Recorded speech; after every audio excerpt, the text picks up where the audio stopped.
Hello, hello, hello. Hi, everybody. First of all, I am actually very excited just to have this time with you guys. If you're here after the stream, as always, there will be timestamps down below, covering everything that we've talked about, everything that we play through. So you're able to see that. Takes me a little time to get that together, just with work and life and everything else. So give it a little bit of time, but it will be up eventually. There may be a couple streams that I've missed, but I try.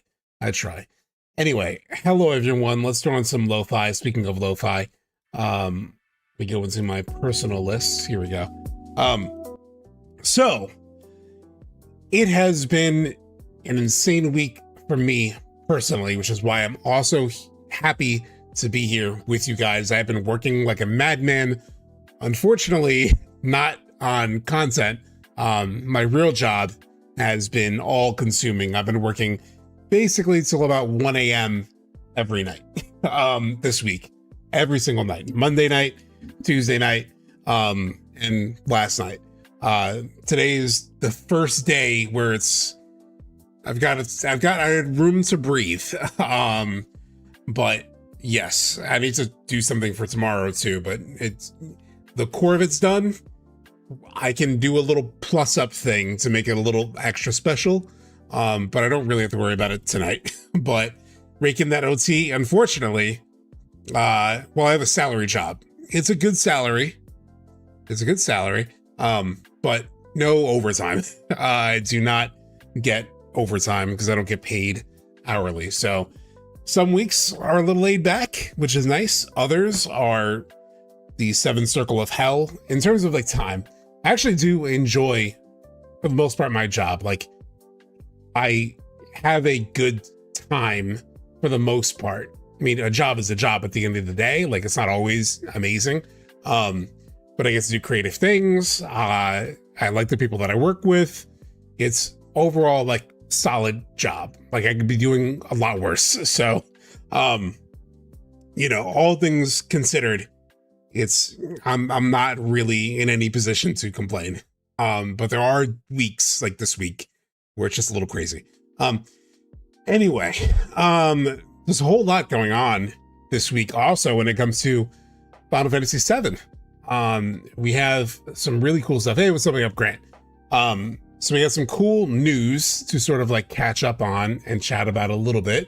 And then of course we'll play FF7 OG.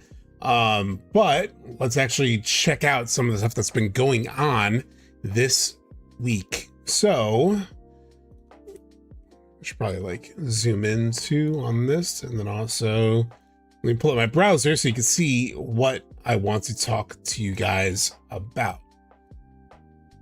I'm also feeling perfect now. I am back to 100%. Thank God. If you guys were around Sunday, I was watching back the stream doing the timestamps, and it was like still, it was cool. Like, yeah, I was fine. Like I sounded better than I did in my head. Like, I was, listening back, trying to find the timestamps, and I was like, how congested do I sound? How sick do I sound? And it was pretty decent. So I was like, cool. And sure enough, like, I was feeling pretty good. Even by like yesterday, I was like 100%. Tuesday, I was even pretty good. So I was a little bit afraid of like streaming on Sunday and like not resting, and then like if I were to stay sick, but it all worked out. Anyway, so a really big thing happened so first let me give credit to the originator of this, the first person that this just popped up on my feed the other day, where this user found Naoki Hamaguchi, director. So apparently this guy had lunch with Hamaguchi in New York and asked him which scene from the OG he's looking forward to the most in part 3. And Hamaguchi said Cloud and Tifa's live stream scene, and sourced it and gave a timestamp. Super helpful. So then I went and checked out the clip. It actually didn't, like, I've actually seen a stream from this, but not an entire stream, but like I've seen some clip because I did recognize the background, but I didn't know Vinny Vinesauce, who I do know now, at least by reputation. really big creator. He's been, his main channel has like 1.25 million subscribers on YouTube. This is like his third channel where he just sort of like talks about other extra stuff. And so he had the story, and so I listened to it, and listening to it, I was like, this sounds credible. Like the guy, I only say that because I didn't recognize him as a creator. Hey, what's up, Kuya? So I just didn't know, I just went by, okay, it's like, oh, he has a big following. Cool.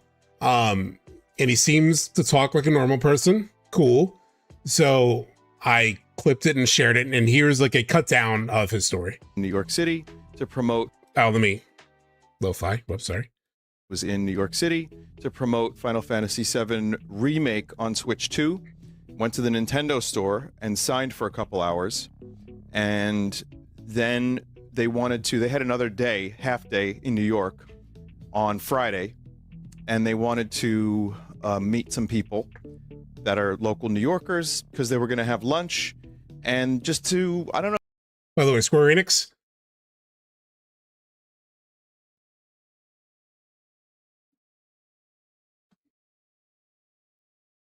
I'm just saying, I'm in New York.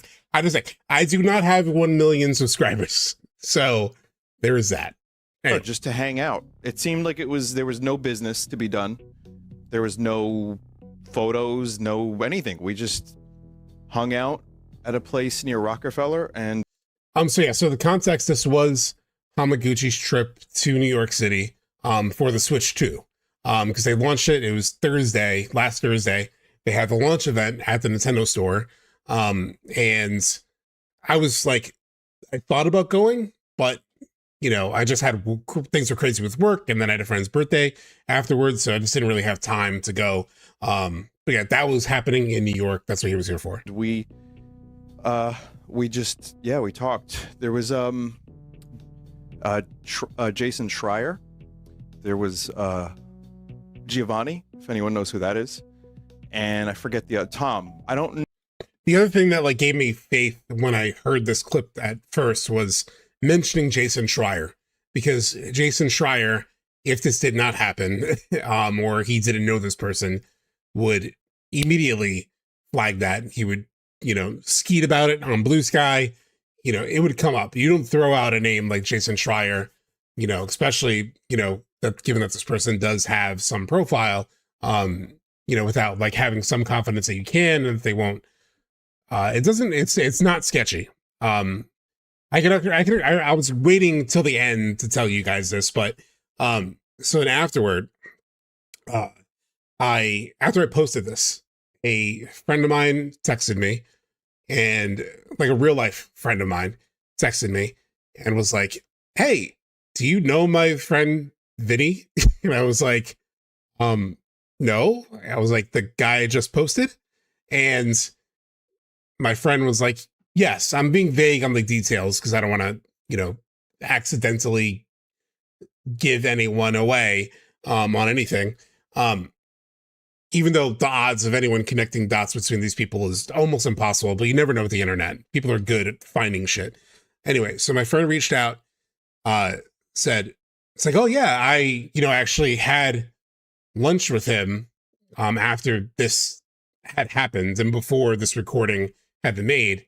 And he had told me about this. And I was like, oh, shit, cool. So that friend Barack Obama. Yeah.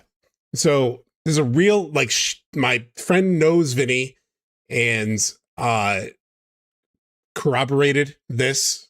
And so for all intents and purposes, 100% legitimate from what I know. I don't know who Tom is exactly. Just had some breakfast and we talked about games. I have a lot of degrees that I didn't realize, through until starting really getting into this. Like, I have degrees to like Tiffany Lockhart, who obviously is connected to Max. And a lot of people have seemingly come into contact with a lot of really cool people, and it feels still a little bit bizarre to me that I know anybody that I know at any capacity. Because I am relatively like pretty introverted to some extent. You know, I'm very like talkative on stream, but I could be like a very introverted person. I have like a very small, all my life I had a very small collection of friends for the most part. And now it's like suddenly through creating content, I've like really grown, at least, you know, a lot more connections and just like friends than I would on normal, you know, in normal life. I talked to Mr. Hamaguchi about Balatro, and I said, oh wow, great, what really? is the scene, what is the thing from Final Fantasy VII Original that you're most looking forward to getting into part 3? Jesse, I have friends. It's just a small group, you know, Or that, you know, is already in part ready to 3. become a merc. And Oh, sorry, I talked over the best the part. thing from Final Fantasy VII Original that you're most looking forward to getting into. And he also, I cut it for like time reasons, but you know, he talks about some other parts of the conversation where he's like, you know, he talked about being a big fan of FF6 and Chrono Trigger, but Hamaguchi was, and just some other general gaming things. You know, again, it sounded like a very normal conversation, and where respectfully, Vinny didn't try to dive too much into anything too big. And so it sounds like he, you know, of course, he's an FF7 fan. So he probably just threw out like one question that was like burning, you know, in terms of like, and I haven't talked to Vinny at all. But from it sounds like it's how I would operate in this situation. Like if I were lucky enough to be in this breakfast, I would try to talk to Hamaguchi like a normal person, you know. What are they interested in? What do they grow up playing and liking? All that stuff, right? But of course, I would like ask something that I wouldn't want to pester, but I would choose a very selective question, right? Which is like, okay, what's the one thing that I want to know? It's like, what are you looking forward to in doing most from the OG? And this was the answer. Part 3. Or that, you know, is already in part 3. And he said, and again, this is through an interpreter. He knew a little bit of English, but not much. And he said that it was Cloud finding himself with the help of Tifa. He said that was the part he was looking forward to, and that they nailed it. And that's one of my favorite, like from the latter part of the game, that's one of my favorite moments. And I told him that as as a 13-year-old, it was a meaningful section for me because, you know, you're a kid and something like that really, it can have an effect. And that game was like the perfect game for me at that exact right age. And so I was happy to hear that that was one that he put a lot of time and attention into. Yeah, so I mean, it was really cool for, you know, first of all, yes, as who said it? Horatio saying like, yeah, it reads like him being chill and respectful, probably even led to Hamaguchi talking about nailing the scene. Yeah, being decent, been Bumblebee, being decent, not going for the clicks right off the gate. So much so that when you actually go to the source YouTube video, like it's not called out. Like the title of his video is me, brief talk about High Guard, Red Vox on CNN, and more. Doesn't even mention FF7. I don't even know if his like description mentions having this like scoop on FF7. People just found it. You know, I guess people in his audience who are FF7 fans like found it. And, you know, but he wasn't going for clicks and attention and engagement and, you know, all the things that we see quite a bit of online, a whole lot. So even beyond just like having my friend vouch for Vinny as like a human being, first and foremost, like just said, very good guy. You know, he demonstrates that, I think, how he handled this, you know, because he could make a big deal out of this and whatnot, but he didn't. So just very, very cool. Anyway, let's talk about the actual content of it. To say that he, you know, to have Hamaguchi say Lifestream Sequence is what he was most looking forward to, and that they nailed it. Like that, just the confidence to say that. It's one thing to have like confidence in the press, which is already impressive because you know people are going to go and run with it. This was a breakfast where I imagine he probably didn't expect this to even come out. But I assume it's fine. Like this will be part of the marketing at some point, you know. At some point they're going to sort of like have this in trailers. They're going to tease it. They're going to talk about it. You know, it's going to be part of the marketing at some point. So we'll probably see official interviews where he says things like this. But to hear him say that he's like, they nailed it, and you know, how much that this was what he was most looking forward to. Because in other interviews where they've asked him so far to date, I feel like mostly he's sort of like focused on gameplay stuff, like the Highwind, you know, scene or snowboarding. Like he throws out these innocent sort of like experiences that we'll have in the game. Nothing story related yet. Like I said, they will eventually. But nailing it, man, that gets me so excited. It just gets me so excited. Like the live stream sequence is my favorite part of the OG. I've talked about it for a long time. Like you could track it back to like I think my very first video on this channel back in like 2022 talked about it. If not, then the video that I put out before Rebirth, where I was like, why did they spoil the twists about Zack? Just, you know, they gave it away by releasing Crisis Core. Granted, seemingly a lot of people haven't put that together yet, which is shocking. But let me turn the lo-fi back on.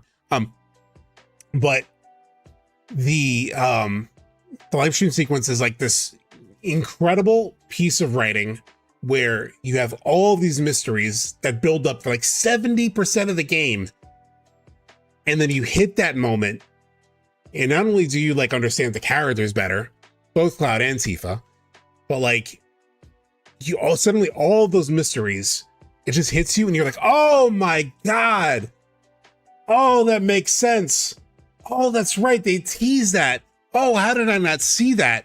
Like that feeling is just so rare in most stories, in like a lot of stories. It's really, really hard to pull off really satisfyingly, right? Like we watch a lot of stuff, and like people, as they're watching TV shows or like as they're, you know, playing a game or whatever, this, you know, you start to predict what's going to happen next. And like sometimes you have like a pretty good batting average, right? On like how on point you are.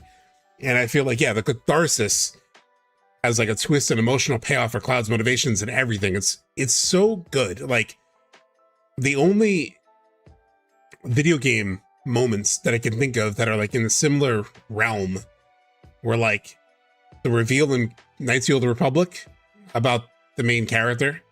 When that comes around, it's like, oh shit, oh my God. And they literally play pieces of dialogue where it was like, you should have, or you could have picked up on it, but obviously you didn't. Like that one was like, oh my God. Or in FF14, the whole Elpis section, I won't say anymore. It's in Endwalker. There is a section related to a thing called Elpis, and it is some of the best storytelling.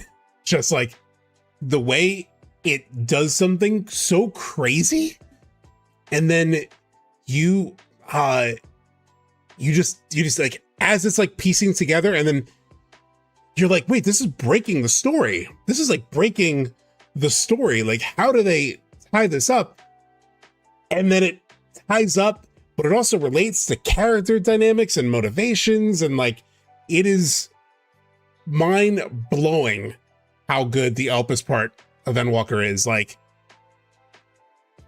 it's a little unfair because it's something that they were able to build up for like more than one expansion. And so like the amount of time they spend on it, I would almost say that it's even better than the live stream sequence, just in terms of like the complexity of what they do. Like it's one of the few things that really rival the live stream sequence in terms of like, is how good.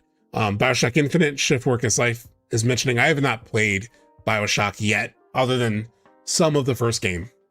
It's one of the backlog games I was talking about, like playing on stream at some point. But yeah, Steins Gate, was that for you? I do have to check out Steins Gate. I've heard a lot about that for sure. Man, so this is really exciting. The fact that they're so confident about this. And it's coming from a trustworthy source. Also, Nojima and Nomura, we talked about this before, but there have literally been interviews with them through the years where they talk about the Lifestream Sequence is the most important one for them. So we know that the other creators on this were as passionate about this sequence, but I've never really heard Hamaguchi talk about it. He doesn't run the narrative necessarily. He oversees direction of the entire game. Nojima is the writer at the end of the day, but to also hear him talk about it and say that they nailed it gets me very, very excited. It's technicality, but it is called the live stream. He doesn't call it the live stream sequence. Well, yeah, he says I'm talking colloquially, He says the scene in the live stream where Tifa helps Cloud find himself. It's a live stream sequence, think you'll dig it. But yeah, Hamaguchi's confidence is contagious. Yeah. Not really into the anime, but Steins Gate, yeah. So knowing that this is we've all felt this is such an important part of the game to get right. So for them to talk about getting it right, it's just really exciting. It's just just flat out exciting. The other thing related to part 3 to talk about is there was some news, a rumor. Insider Jeff Grubb confirmed the upcoming State of Play will be happening the week of February 12th. When you actually read or listen to the entire clip, he talks about it. We might play it on Sunday. I don't want to linger too much. God, it's been the half hour already. We got to play. It's already late at night, so I'll move along fairly quickly. But State of Play supposedly coming the week of February 12th. Actually, February 12th is a Thursday. When Jeff Grubb was talking, he thought that the 12th was a Monday, but he must have been looking at the January calendar because this month, the 12th fell on a Monday. So I think he was confused himself while he was talking about it. But either way, Thursday, February 12th, we could be getting a State of Play. Jeff Grubb, as context, I've been, tracking State of Plays. I'm a PlayStation fan, even though I'm now I'm playing more PC, honestly. But I am a big PlayStation fan, so I've been I follow all the State of Plays and all that stuff. I play all their first party games, almost all their first party games. But because they're so story heavy. So I've been following when State of Plays happens, when showcases happen. It's been years since there was a showcase, but anyway, State of Play, Jeff Grubb has correctly predicted them for the past 3 years. He has some legit source who every time a State of Play has been on its way for the past 3 years, I have seen this exact rumor where it's Jeff Grubb says there will be a State of Play X week or X day, and sure enough it happens. So expect it. Basically, this is essentially a confirmation. Unless things change last minute, this is the plan. So February 12th, which is 2 Thursdays from now. Actually, yeah. How many days till February 12th? 14 days, exactly. Exactly 2 weeks from now, there will be a State of Play. And I'm thinking this is the one. We will get the first trailer. I think it's going to be a meaty trailer. I don't think it'll be crazy long. Maybe 2 minutes, maybe a minute and a half. It won't be a teaser. I think it's gonna be much bigger than a teaser. Because remember, the teaser for Rebirth came out roughly 2 years. 2022, 23, 24, 2.5 years maybe. I think it's gonna be more than just a title. It's the Rebirth trailer. The Rebirth trailer was so early that they didn't have, because it was Cloud in the past walking with Sephiroth, and when you play the final game, he's missing the pauldron. In the teaser trailer, he has both pauldrons. So they were using the remake models. Like that's how far back in development they were when they cut that teaser. So given how close they are, I think we're getting a decent bit. It might be story focused. We might get a tease of like something Highwind related. We'll do like a bet. We'll do like a bingo card. We'll do like that. Just like we did for Game Awards. I'll make it a legitimate bingo card because the fucking one for Game Awards was insane. God, that was such an insane bingo card. You guys had me putting some insane shit on there. God, wait, can I find that? Holy crap. Let me see if I can find that bingo card. Shit.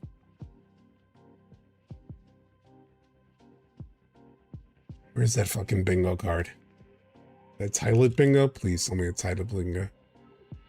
Yes. Look at this insanity that you guys had me putting on this thing. Zach, outside of Midgar. That's, I feel like, legit. Revisit the tease of the DLC ending, Rocket Town Hall. The really crazy shit was like down here. Where is it?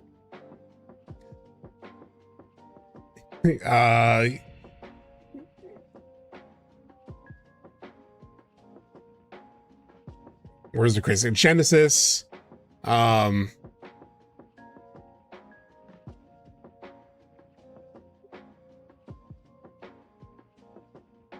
Young Cloud Lifestream Sequence.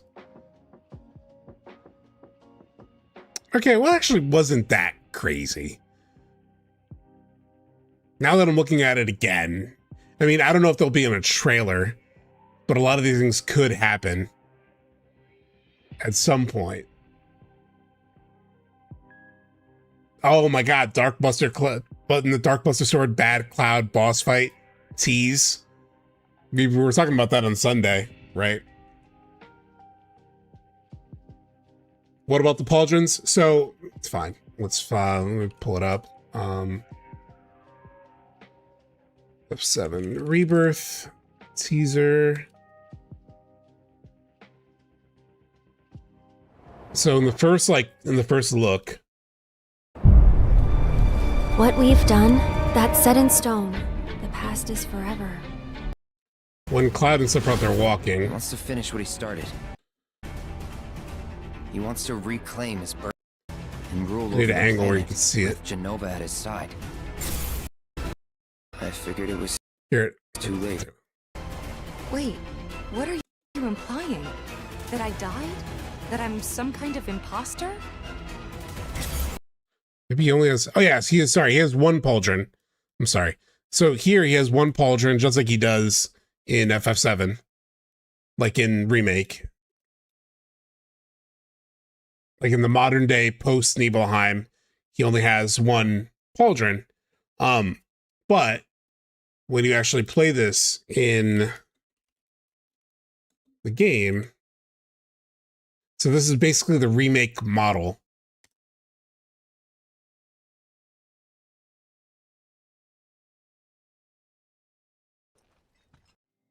Sorry.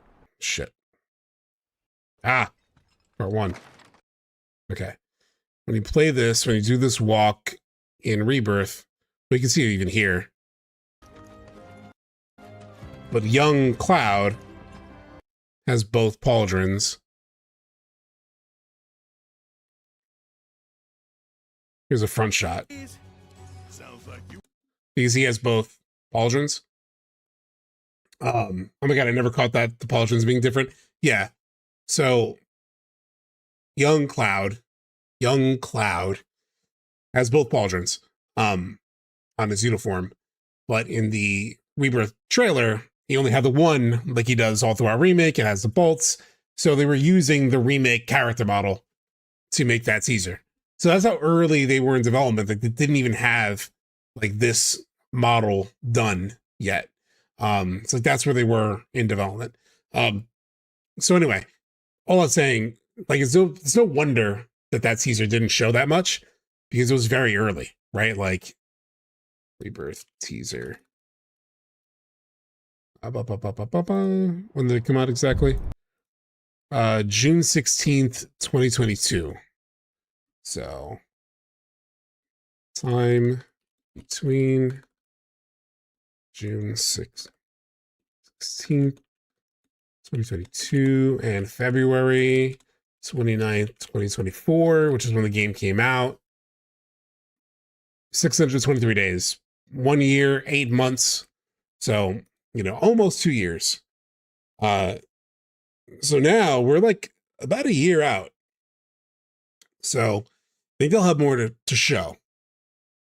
And I think that they know people are thirsting. People are dying for a reveal. And I think they're going to want it to be a juicy reveal. So I'm being super fussy about playing it now. I only have a base PS5, so my game's going to be fuzzy looking. Oh, man. Well, if you save up between now and then, I know it's a tough economy, but just a little bit, save a little bit every month. You can maybe get a Pro. Or who knows? Hopefully they don't raise the price. I don't know. I'm actually curious. Yeah, like if you were to save, let's just say $800, like with tax and stuff, divided by 12, it's about a year.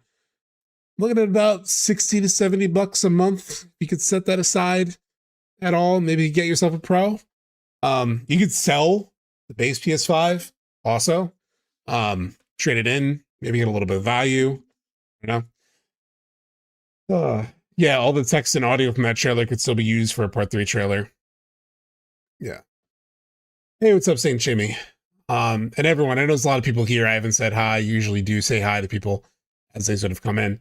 Do you think they will try to throw us off like they did with the Shinra TV opening? Oh, it's a good question. It's a good question by Silly Dabbit. Do you think they will try to throw us off like they did with the Shinra TV opening with all the characters and stretchers?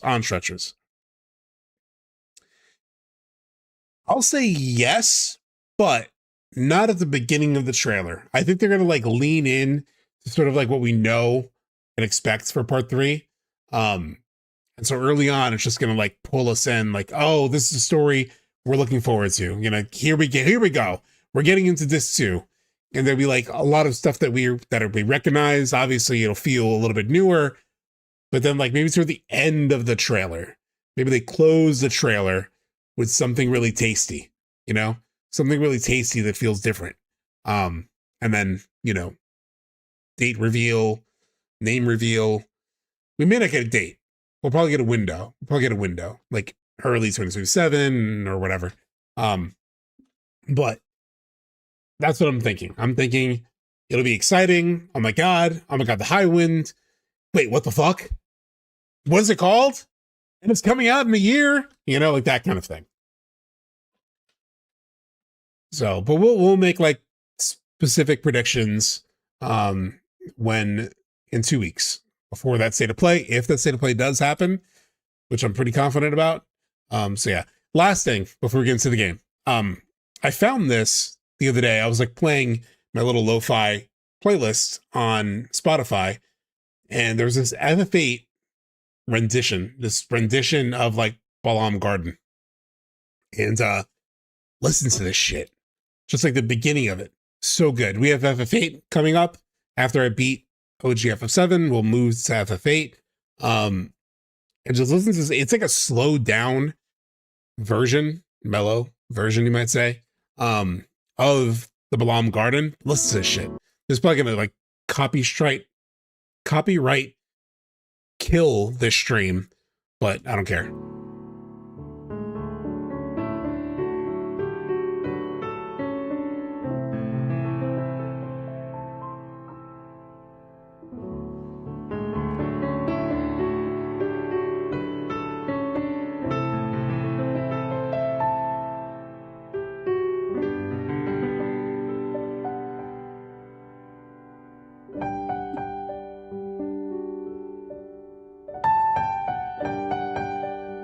Fuck.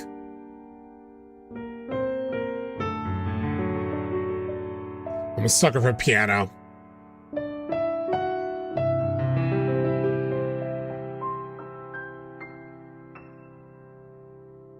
And then it builds into its like lo-fi thing. So that's all I get, and it kills me. And like, I can't find a version that's this slow and stripped down. I asked on Twitter, some people tried.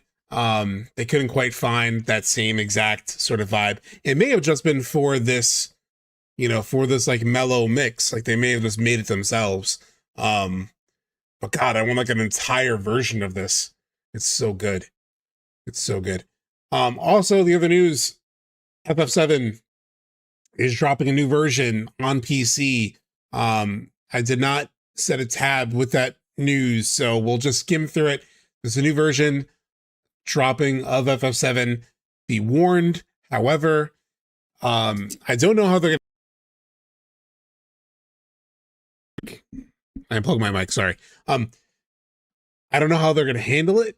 It sounds like they're gonna straight up delist. If they haven't already delisted, I haven't been able to check. People have told me that the current PC port is even delisted now, maybe.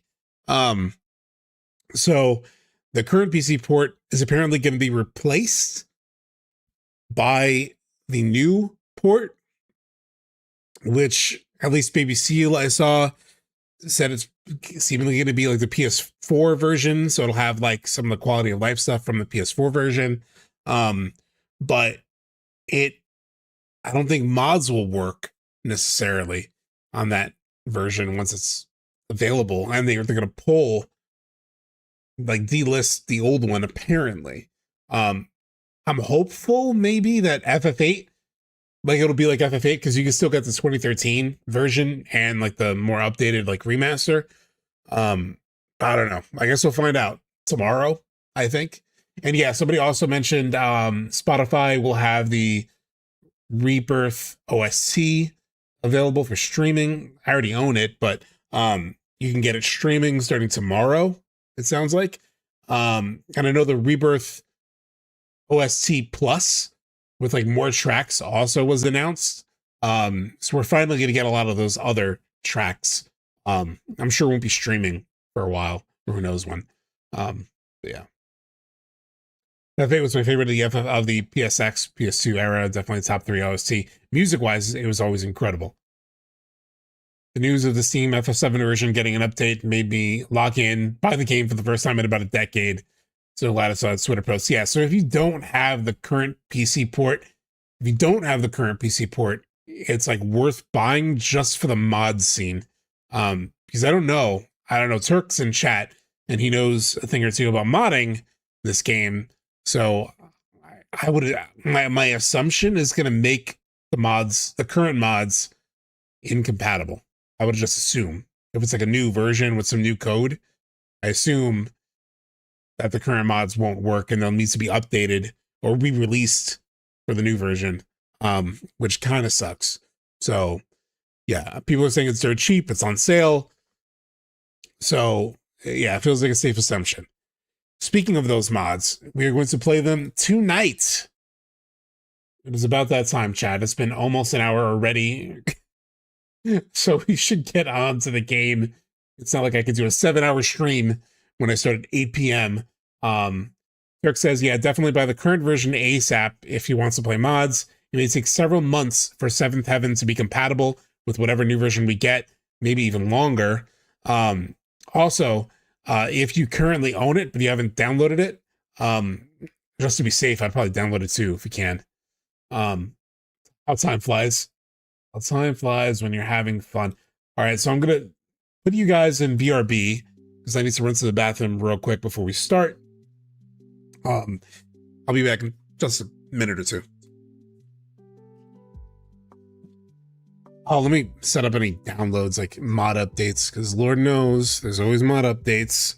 Turquoise Hammer in chat is always updating his mod. Yep, Shinra Archeology has an update available. Jesus Christ.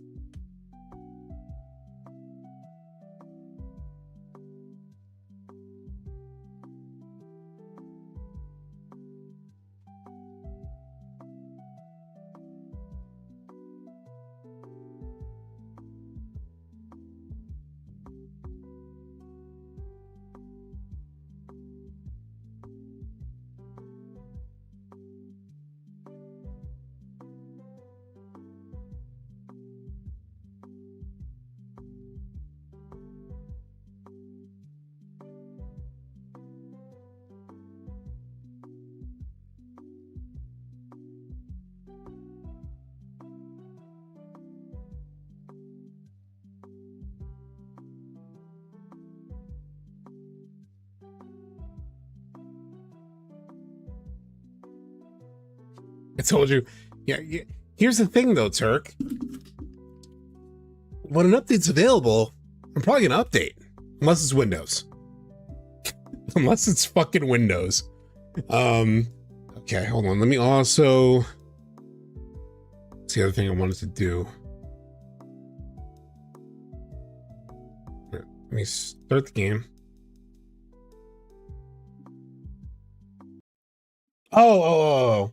I've been noticing this every time I do my timestamps, that my like camera doesn't fully fill in the box, the frame. And it's driving me crazy.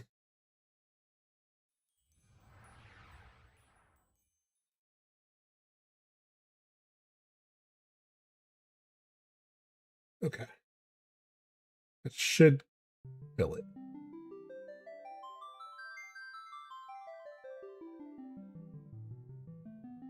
Yeah, I can't see, it's so small.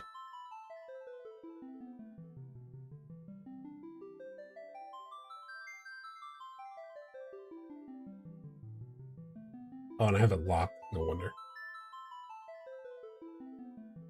All right, looks like it's full. Okay.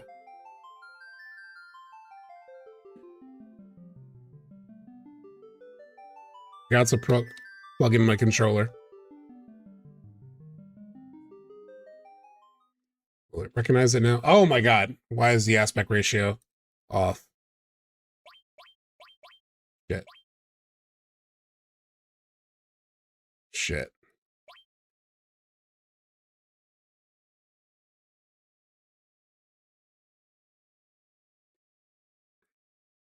You know what? It's because I changed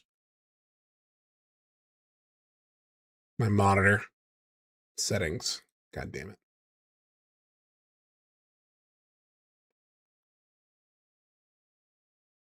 Which one is it? Game driver. Here we go.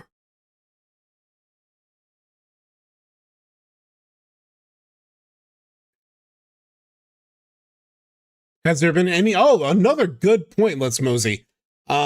Yes. So there has not been. I haven't seen anything about the anniversary. Actually, I wonder if the re-release is sort of related to the anniversary in some way. But yes, the anniversary. Oh, Dear Destiny is also a 29th anniversary thing. Yeah, so the 29th anniversary of FF7 is Saturday. If we get something there, like if we get a title reveal, then I think it may not be at the State of Play. Like if they release the title there and not just wait 2 weeks to do it at a, you know, a pretty big show that a lot of like millions of people watch, then I think we're probably on track to like maybe wait till Summer Games Fest, maybe. Which I don't even want to put that energy into the universe, but that's possible. So, but if we don't get anything big, what I'm expecting personally, is maybe they do a short video, maybe do like a short like, you know, montage-y video of like a send up to FF7 and how great it is or whatever. I doubt it. But maybe they can do something like that. Like if they're going to be at State of Play, then I think the game plan would be do something minor like that. But most likely it'll just be like Katase and Hamaguchi and Nomura will do their little statement on like Twitter and Blue Sky and Instagram where they're like, development's going really well. We can't wait to show you very soon. That kind of shit. That's really what I would expect. Since Turk is here, I will give a like shout out also because they pointed out to me that in the OG release, this table has like nothing on it. It's like completely empty, but there were these files. It seems like things that were supposed to be on this table, and they just weren't put there. Either that or they're just like loose assets that they put on the table. I don't know. Turk could probably just answer that in chat, but so if you played regular vanilla OG, that's not there. Hey there, my hands are pretty full at the moment, so you have to excuse me. Oh, it means to ask, are you making use of the choke up pen? Nah, I'm good. Okay, he doesn't say anything interesting, just the first time we talked to him. Yeah, if I recall correctly, that texture layer is there, they just forgot to enable it. Oh, okay. It's so lonely in here, why don't you bring up Chocobo board? Maybe later. Because then he's gonna give me the tutorial. Here's how you get it, you gotta do the nut. What's up? Are we there yet? I know this is all worth it to make you Wutai stronger, but damn it if it doesn't make me sick. We talked to her before, so Cloud already gave her the speech. So next up is Bugenhagen. Bugenhagen. Let me just talk to everyone again real quick. Bugenhagen, huh? Still can't figure the little man out. Oh, sorry. Aspect ratio's off for you guys. My bad, my bad, my bad. My bad, my bad.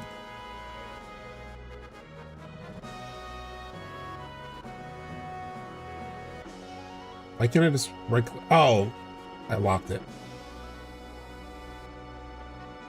My bad. There we go. Oh, thanks for letting me know. Oh, and I have to update the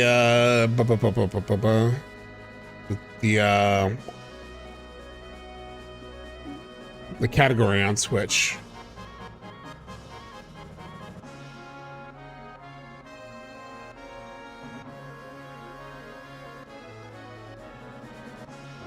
Final Fantasy VII.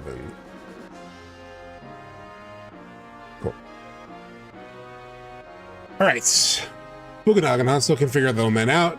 Seemed like a hardcore naturalist, but then he's got all those machines. Yeah, there is that. They actually sort of like talk about that a little bit in Rebirth. Bugenhagen, you think he'll be able to tell something? He better be able to tell something. Unlike in Rebirth, where he just gaslit you, Tifa.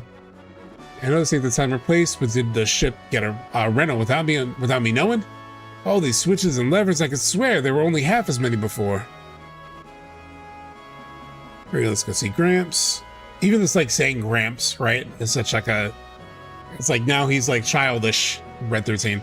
Almost all the machines in Cosmo Canyon are courtesy of Professor Gas, surrounded by Shinra machinery, pondering the planet's many mysteries. That old man's heart makes equal quarter for the scientific and the spiritual. So yeah, similar to what kind of so all that machinery was from Professor Gas. And remember, if you remember in Rebirth, there is like one guy at the bar in Cosmo Canyon, like one NPC. He was like, "Oh, Professor Gas, if only you were here. We benefited so much from your brilliance." So he talked a lot about Gas, and like one of the NPCs did at Cosmo Canyon, which is kind of cool. If you haven't seen that, if you've never noticed that NPC, let me bring it up actually, so I can show you guys that. This is what these streams are for. It's like really show you the crazy, obsessively, overly obsessive little details.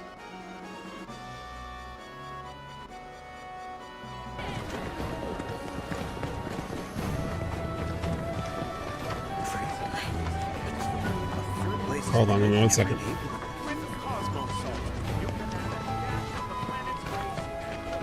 Sounds, mixer.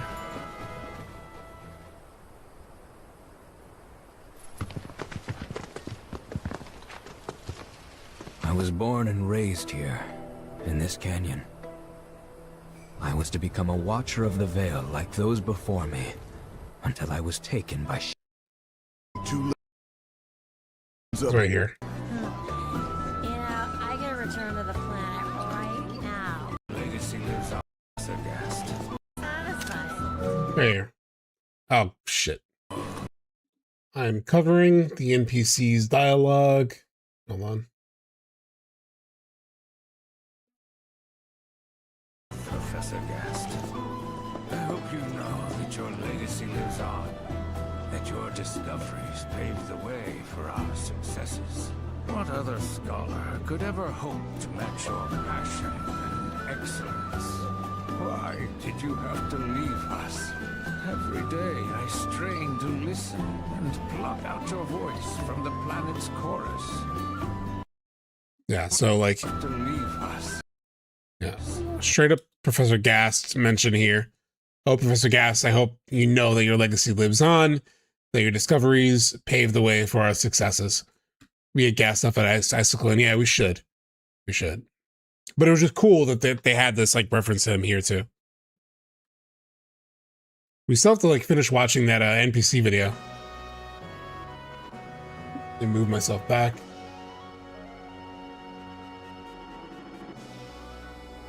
Also, if you're on the YouTube stream, if you could drop a like, it will be very, very much appreciated. Just to help people find either the stream while it's going on or the VOD afterward. I'll move my mouse. All right, we got a Cosmo. Oh, we're right near Cosmo already.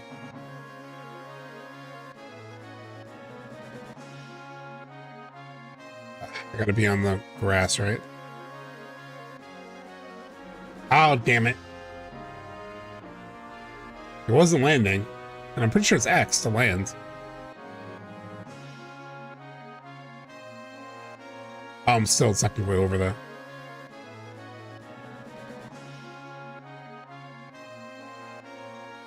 There we go.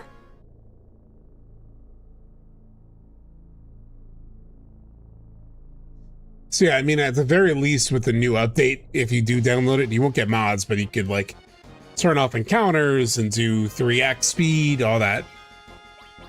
Thank you, Notorious.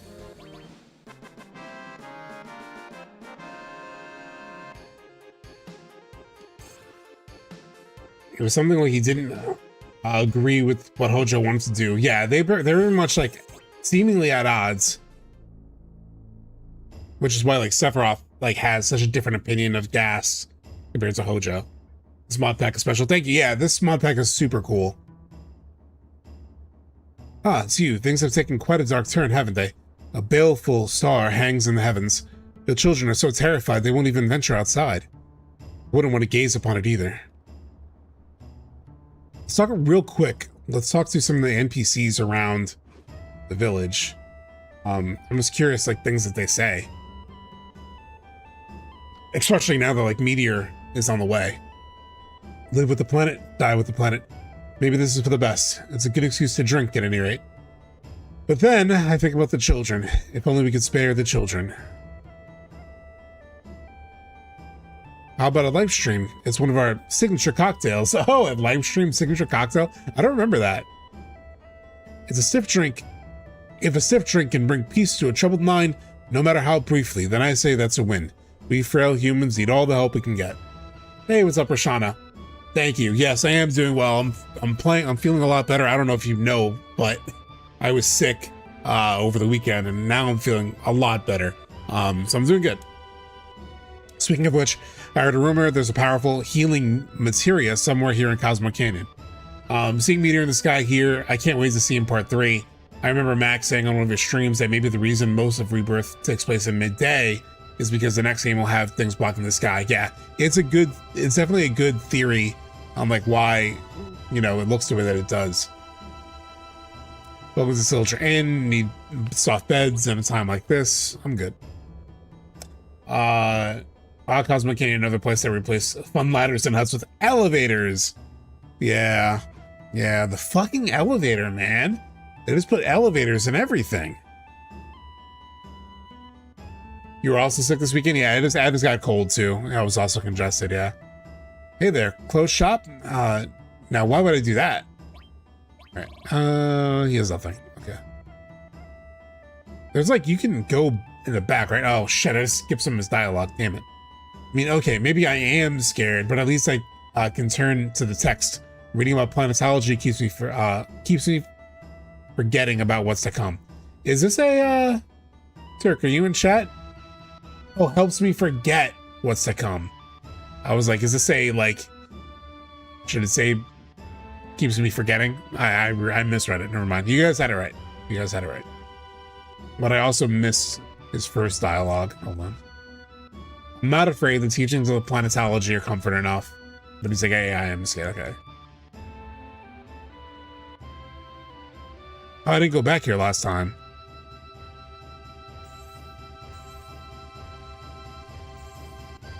There's that renewal materia. What the hell does renewal materia do? Oh, full cure. Full cure. That's a special healing materia the other NPC was talking about. It's a new translation. So even the materia has new translation. So full cure is renewal. Let me equip that shit. Throw it on somebody. Who's in the party right now? Where's Tifa at? Why do I have Sid and Barrett? Okay, whatever. That's fine.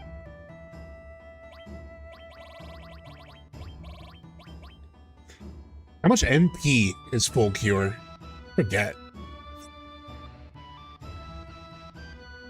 Let's break that off.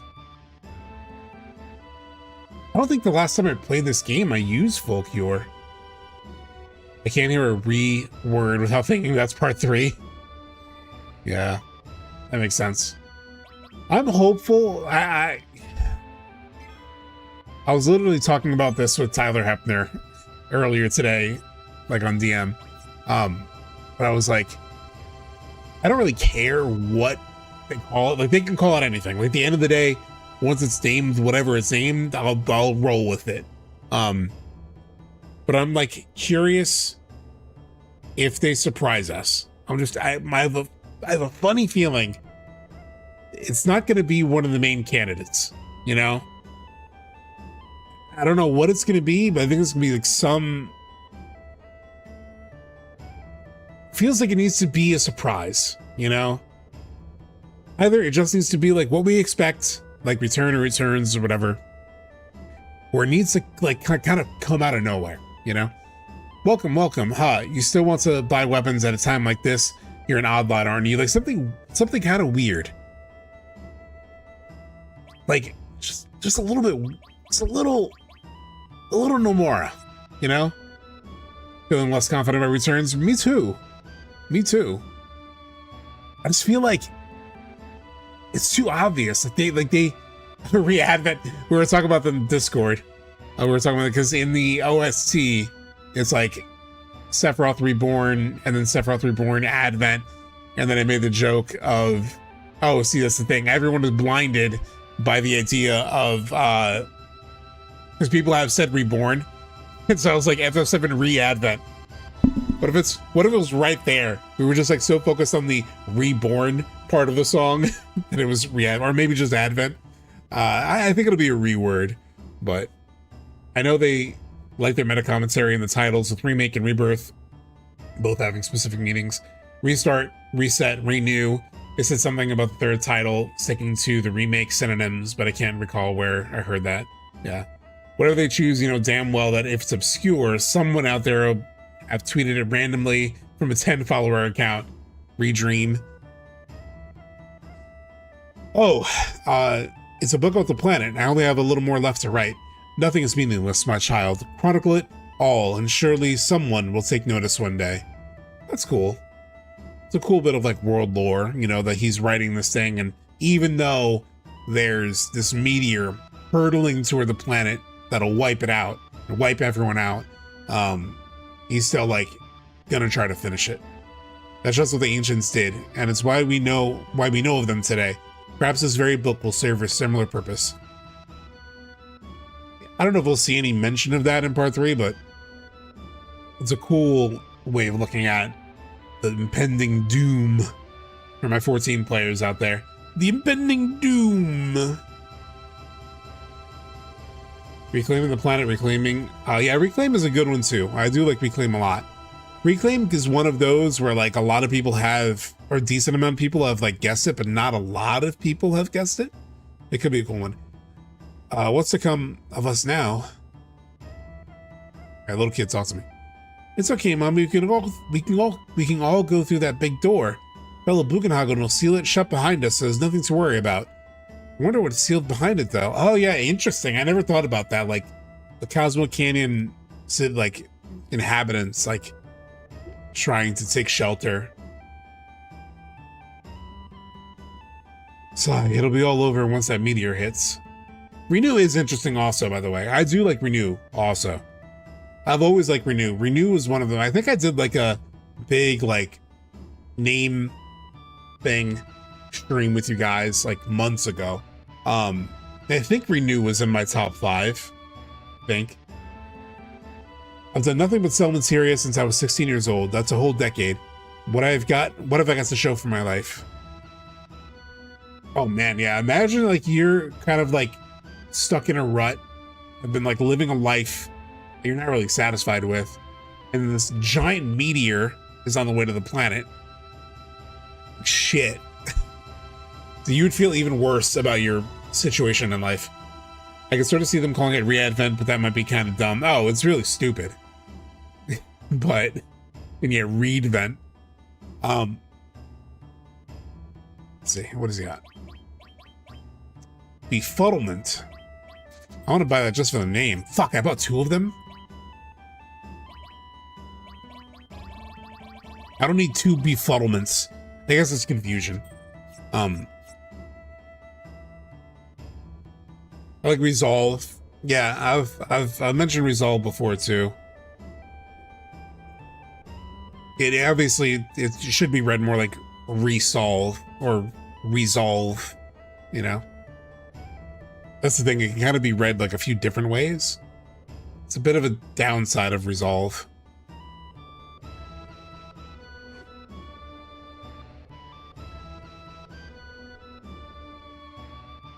But I do like how Resolve, like, I think Resolution is too long, but something like Resolve, at least like hints the conclusion, you know? Like it's coming to an end.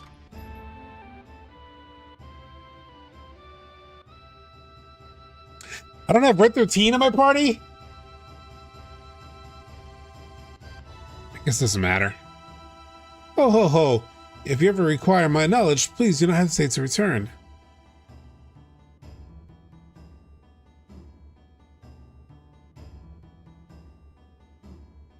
I'm actually kind of annoyed I don't have Red 13. Feels like I should have Red 13. His grandfather. Sorry, chat.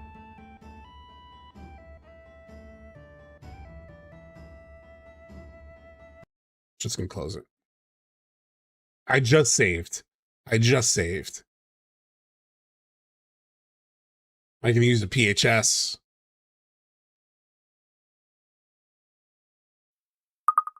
I don't even know why I have Sid in my party. Hey, Pedro, thank you so much for the follow.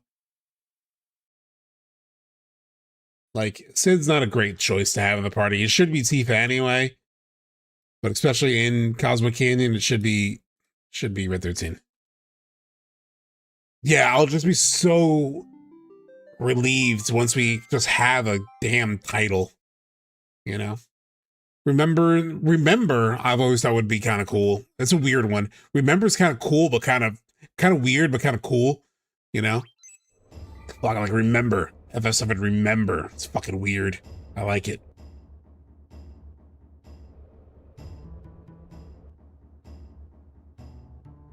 Obviously, a lot of remembering has to happen in part 3 too. I want something a little weird.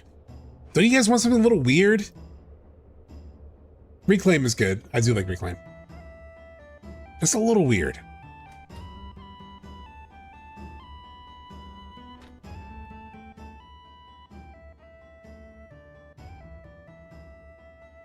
Oh my god, I didn't...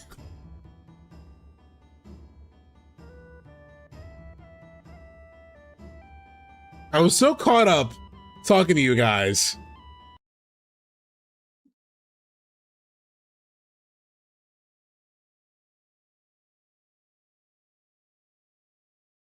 God damn it.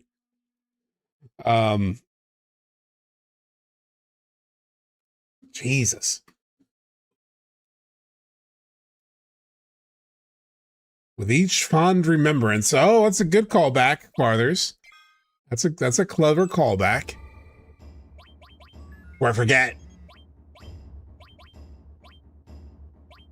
Yeah, we gotta have these. These are the bros, right? Like Barrett and Red. They also have their like their connection. Just gonna save over that last party.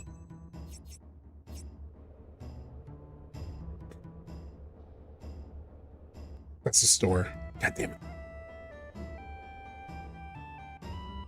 Return, yeah, Return is like very on theme. It's the big reason why it was always my lead horse. You know, but now it's just been like expected for so long, which is fine. You know, like if it's best for the story, best for the themes, Returns is fine. It's just that it's been in the consciousness for so long that like a part of me wants to be surprised rather than just get the thing that I expect, you know?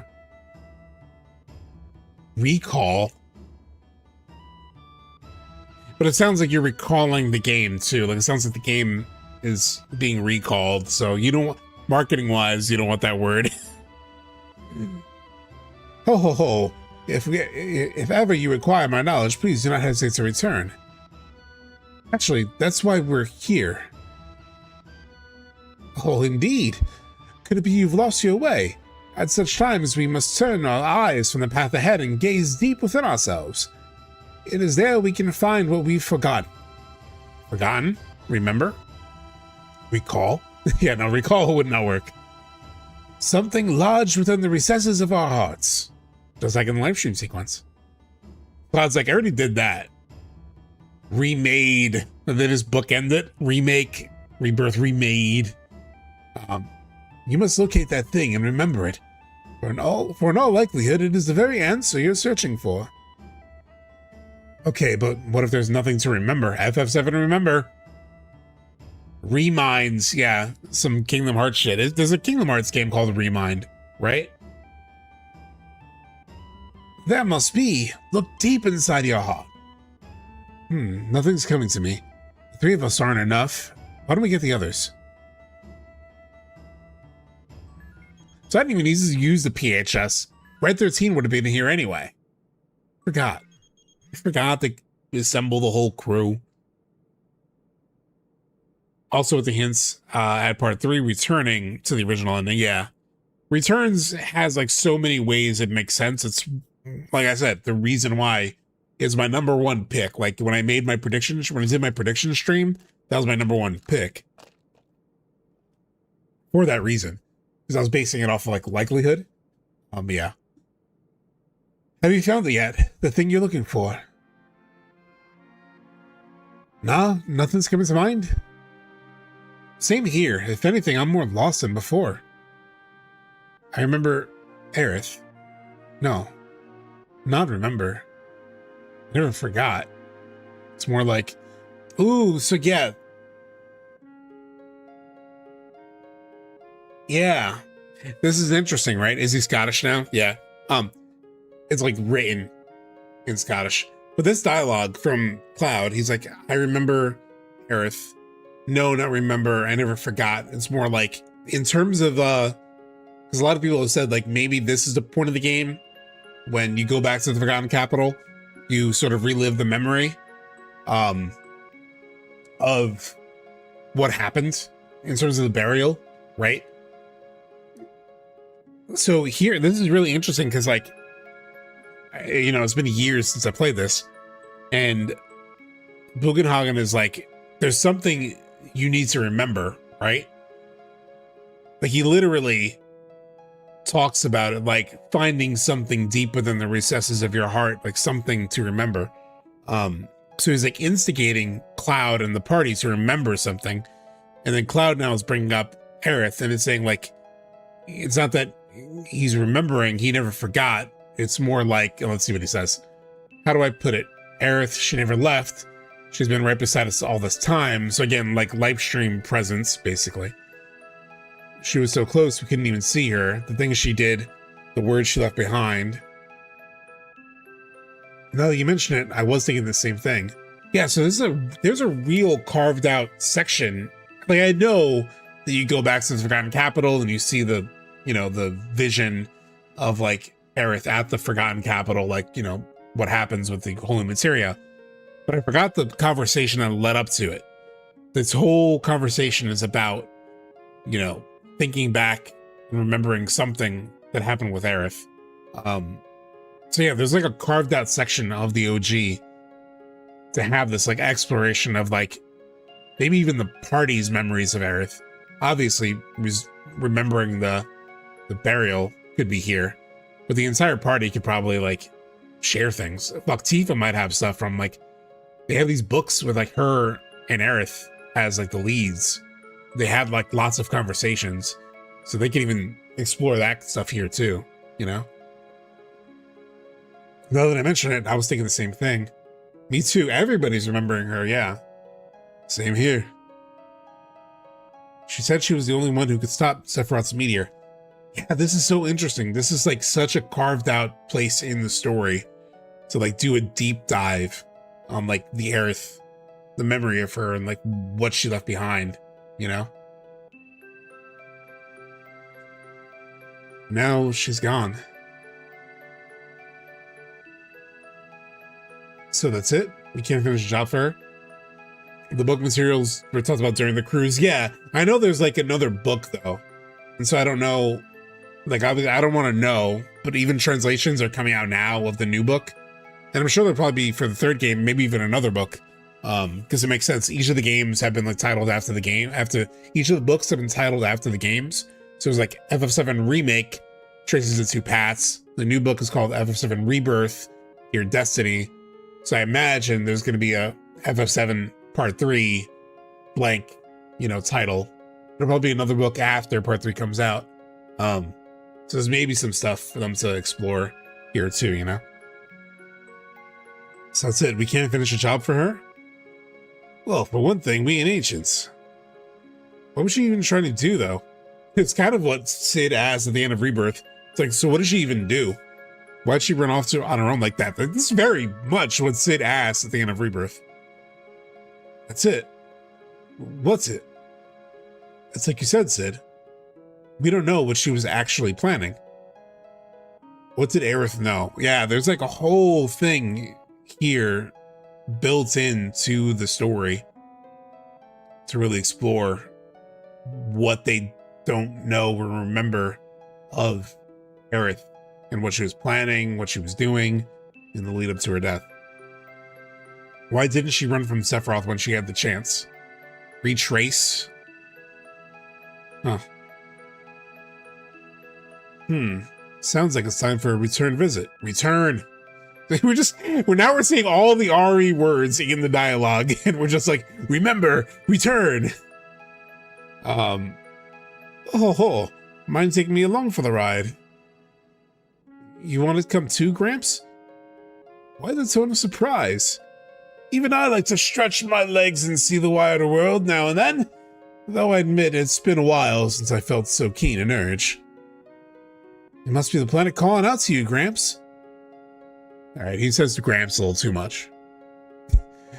Hey, sure, the planet's calling out. Let's not delay then. I'm still a little congested. Oh, Bugenhagen, one more thing. It's about the Magnus materia we're carrying around. Pretty delicate, you see. I was hoping we could find a safe place. This is the funny thing about the huge materia plotline, is that it's like, oh, by the way, this bullshit we were chasing for the past 6 hours, can we just put it in your attic?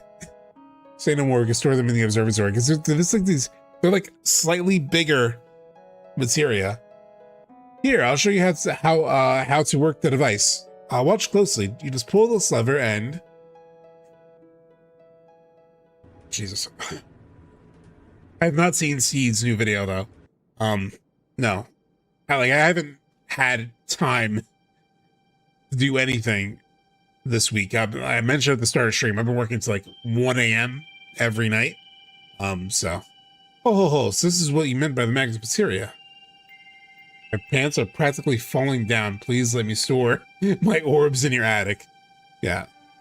Look at these pathetic, huge materia. A rare breed indeed. There's a good chance special knowledge is harbored within. For Seed's video, we might do it Sunday.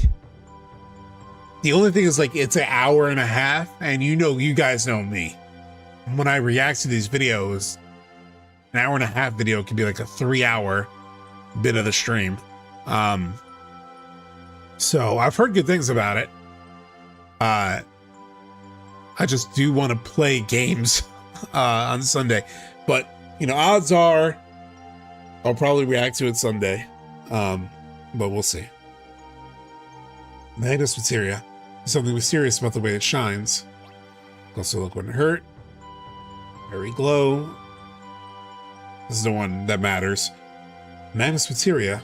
Something mysterious about the way it shines. Yeah, do your thing. Is that Bahamut? He goes through a lot of Ever Crisis, so I'm so confused with Ever Crisis materials. Yeah, I would imagine. Like, I have not worked on my Sephiroth video yet, like I mentioned. Wanting to do a Sephiroth video at the end of my video. And now, like, everyone is making Sephiroth videos. I'm like, is there going to be anything new for me to cover when it comes to Sephiroth? So we'll see. Like, did I wait too long? I'm sure I'll find something to write about when I get to mine. Yeah. Your Bahamut and Bahamut Arisen material are glowing brightly. Is there more Sephiroth? Not in Ever Crisis. I think they finished the Ever Crisis Sephiroth story. They they promoted it as the conclusion. So Bahamut Type 0. I don't know why I'm checking all of them. I know only the blue one gives you anything, but so yeah, like huge materia, they can't do it like this,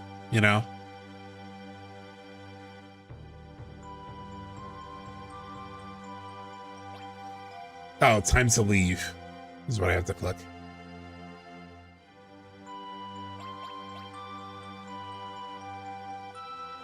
They have it. Yeah, they have it's Dirge of Cerberus now. Yeah, I know that's a new thing, is the Cerberus stuff. I trust you remember how to operate the device downstairs. Okay. Oh, smells like machinery. Sorry, Gramps, you bear with it a while. Just bear with it a while. Oh, but I love this scent. Of course, I always love the smell of nature. Is that a deck I see? Very well, I shall bide my time up there. With exhaust in my nose and the wind on my scalp, I shall feel the workings of man and planet in equal measure. Oh, goodbye for now. You have to master all the materia and go back here and merge them into the master materials. Oh, that's right. That is right. Gramps, sometimes I just don't get them. Let's go talk to him real quick.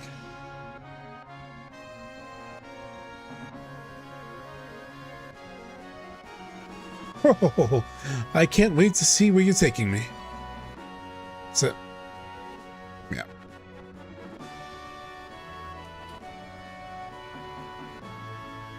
So I know in theory, I could go underwater. Jesus. I talked too soon. I was like, I feel so much better. I feel like 100%. Now I'm like coughing and shit. I told Aerith's mom about her dying. Oh, Jesus. I forgot about this dialogue. Elmira cannot stop greeting? Neither could Marlene.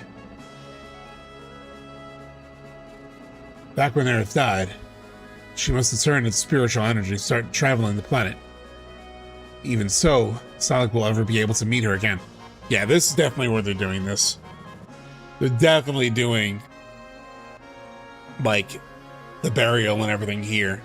Everybody in the party is thinking back on her death and... Oh, yeah. 100%. Aerith. I wonder what she was feeling while she was on that altar.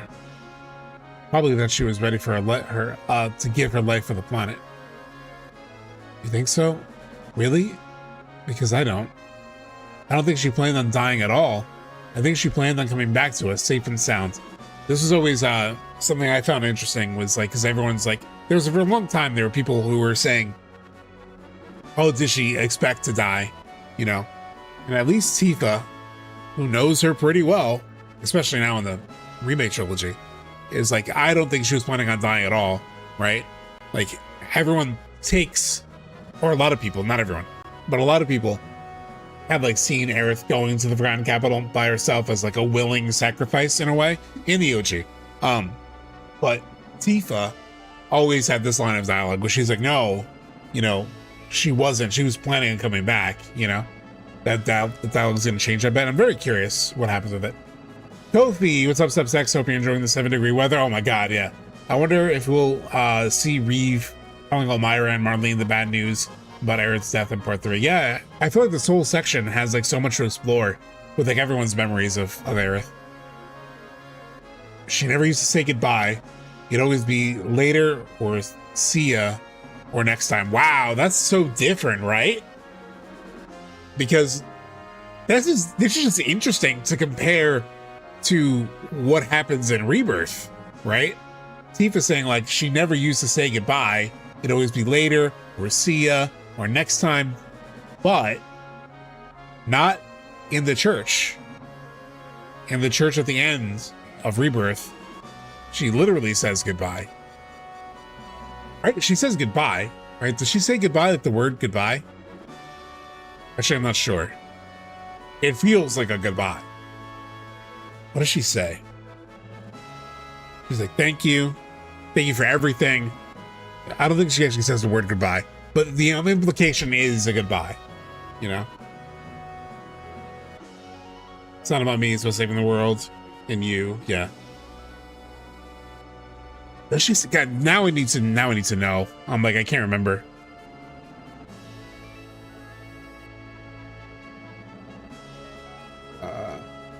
Close the settings tab.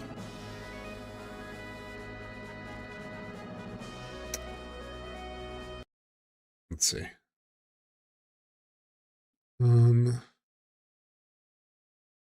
I really don't remember.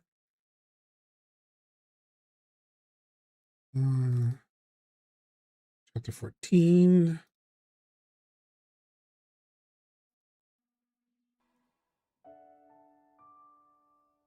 Let's see.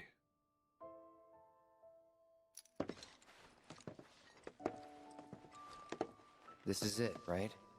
Our spot? Bingo. That was easy. I told you it. Whatever happens, Whatever happened. don't blame yourself.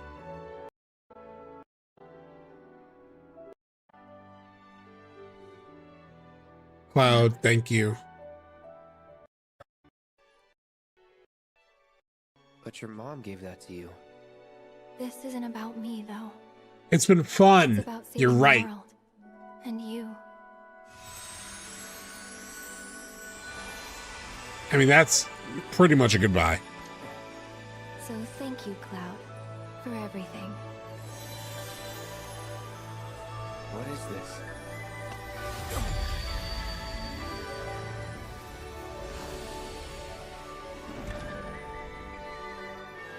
Goodbye at the very end. And then says, oh, she does say goodbye at the very end. Duh. It's the last line of dialogue in the game. Yeah. She says bye. She says goodbye. That's interesting. I never thought about that. Just this dialogue. She never used to say goodbye. It always be later, see you next time. But she does say goodbye at the end of Rebirth. It just, for me, it just like makes that goodbye feel even more final, you know? Like even more like, I mean, maybe the devs didn't even think of this when they wrote that, but kind of interesting. Because that ain't Aerith. What's up, Max? He was in the back of my head. He was in the back of my head a little bit. I was like, it's also, maybe it's because it's not Aerith. Oh, what's going on, Max? Oh, shit. Fucking Jesus Christ. That chick is out of character. Oh man. By the way, Max, did you see this shit? I talked about it earlier on stream. Hold on. Did you see this shit, Max? I'm sure you did. Fuck. Gotta go to my browser. I gotta pull up the damn tweet. But Hamaguchi was apparently talking to Vinny Vinesauce, who I found out after I posted this, that a friend of mine actually knows him in real life, and like said that this story is legit. And he seems like, I just didn't know him as like a creator, but he's like a pretty big creator, and like the story sounds like legit. But he was invited to, I guess by the Square people, to like go hang out with Hamaguchi when Hamaguchi was in New York for the Switch event, which of course they didn't invite me, also in New York, but I mean, he has like 1 million subscribers. I have like 10,000, so makes sense. In New York City to promote Final Fantasy VII So I don't know if you saw Remake this, Max, on Switch 2. Went to the Nintendo. Yeah, this dude can't stop talking about it. To be fair, this was like a private conversation, which it wasn't a big deal. It wasn't like a big thing. They're gonna tease the Lifestream Sequence anyway. Nintendo but this is store cool. If you didn't and see signed this, for a couple hours, and then they had another day, half day in New York on Friday, and they wanted to meet some people that are local New Yorkers because they were going to have lunch and just to hang out. It seemed like there was no business to be done. There was no photos, no anything. We just hung out at a place near Rockefeller, and we talked. There was we all can't stop talking about it. Jason Schreier. There was Giovanni, if anyone knows who that is. And well, he's technically from Staten Island, which means his accent should be stronger. But to be honest, my accent also isn't very strong anymore. But it's also because I moved to Colorado for like a part of my life, so I feel like I lost it a little bit. There's like certain words you can maybe hear it more, but Tom. I don't know who Tom. It's also been sanded out of me a little bit through code switching at work in a corporate environment. Tom is exactly. Just had some breakfast, and we talked about games. I still have it. Okay, I can't even tell anymore if I have Hamaguchi about one. Balatro, and I said, "What is?" This is the important part. Scene. What is the thing from Final Fantasy VII Original that you're most looking forward to getting into Part 3? Or that, is already in Part 3? And he said, and again, this is through an interpreter. He knew a little bit of English, but not much. And he said that it was Cloud finding himself with the help of Tifa. He said that was the part he was looking forward to, and that they nailed it. And that's one of my favorite, like from the latter part of the game, that's one of my favorite moments. And I told him that as a 13-year-old, it was a meaningful section for me because, you're a kid and something like that really, it can have an effect. And that game was like the perfect game for me at that exact right age. And so I was happy to hear that that was one that he put a lot of time and attention into. Yeah, so like very, very cool. You're saying, what was it? Yeah, I mean, yeah, he gets it. The scene was likely figured out completely before Part 2 even began development. Yeah, I mean, they've probably been thinking about this since like Part 1, probably even before Part 1. Other devs, Nojima Nomura has talked about this as their favorite scene also. So like it makes sense that they're on top of it. It's the biggest scene of the game. It's the most important scene in the game.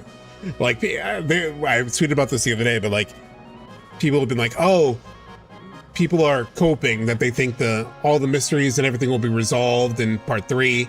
They just string us along. They've been stringing us along. It's like, bro, that is FF7. OG FF7. You don't find out what happens, like what the truth. You don't find out the truth for like 75% of the game.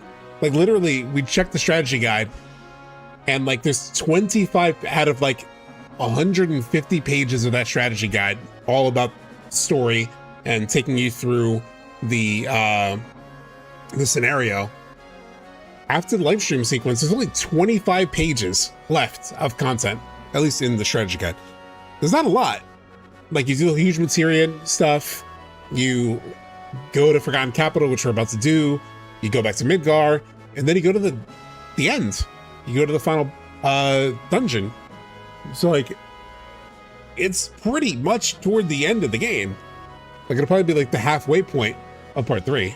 So anyway, like the whole thing of FF7 is that it's a mystery. It's a mystery. What makes it so amazing is unpacking the answer, finding out the answer to the big mystery, which all happens in the Lifestream Sequence. It's the most important part of the game.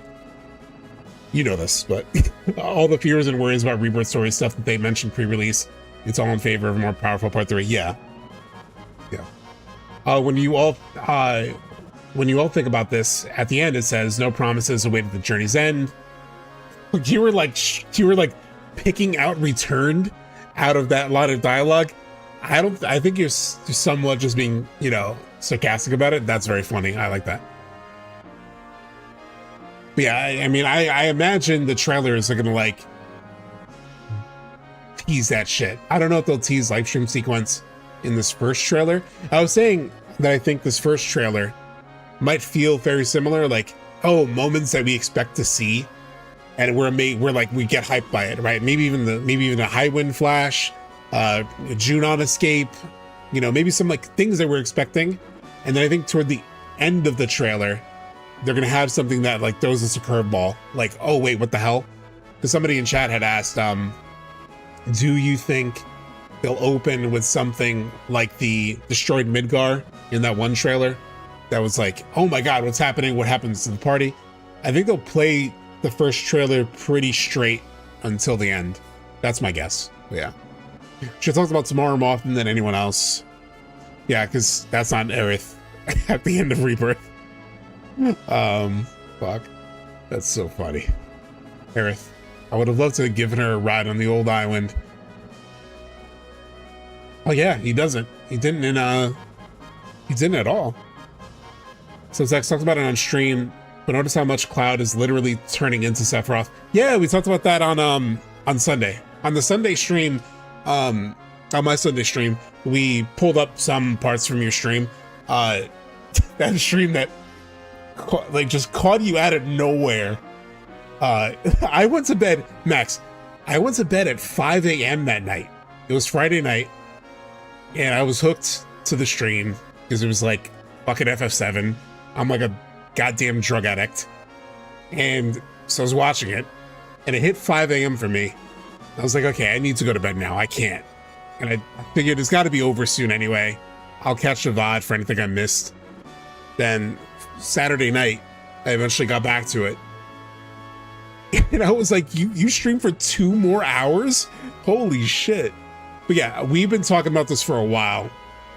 Like everyone here in the community knows that like I have been pushing, I have been dying for the Cloud boss battle to fight Cloud because, and you talked about it on stream anyway, but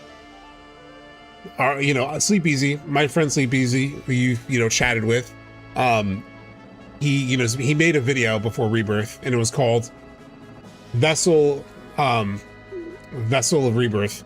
And just from the title, I forget exactly what he says because it's a 5-hour video.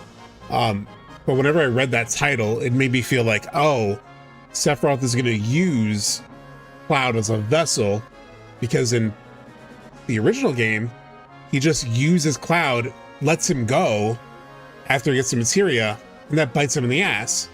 So if Sephiroth knows what's to come, the best thing to do is to not just like use Cloud temporarily like an Uber driver, but to actually like take control of him, like literally take control and not let anybody bring him back, which is going to make the getting back of Cloud even bigger, you know? Oh yeah, Zack fights Cloud. No, not you, whoever the hell you are. Oh, flipping that dialogue? Oh shit. Oh shit. That would be sick. I don't know if Zack would say that, but I like that idea. I'm thinking about the Two Towers prologue where Gandalf was battling the Balrog. What if part 3 opens with the death scene from Aerith's perspective? Oh. Or like another perspective maybe on her death? Yeah. I mean, I think we talked about it before. It'd be like, I don't think they'll reveal anything Aerith-wise, though, early on, because I think they want to use that bait a little bit of like, what really happened? What did he see? I think they're going to drag that out a little bit. So I think they want us to miss her for a little bit. So I don't think we'll get anything too juicy in terms of like her questionable status until a little bit in. And I think Sephiroth is going to use it against Cloud. We all want the Cloud boss fight. It'll wreck us. It's just so good. And we've fuck it. See if I can find this. In the first Soldier like battle royale game, they had an evil Cloud. Let me see if I can find it. First Soldier evil Cloud. Damn it. We found it one time on chat. Oh, here it is. Hold on, here it is. They made this model. It's so fucking weird. It was in the first Soldier, like fucking. But look at this Cloud. It's fucked up. It doesn't show a transformation, but when you first encounter this Cloud, it's a Cloud with like a dark cloud with a red eyeball. There's like a little cutscene when you first encounter him, but this video doesn't look like it has it. That doesn't look friendly. Have you ever seen this, Max? It's fucking crazy.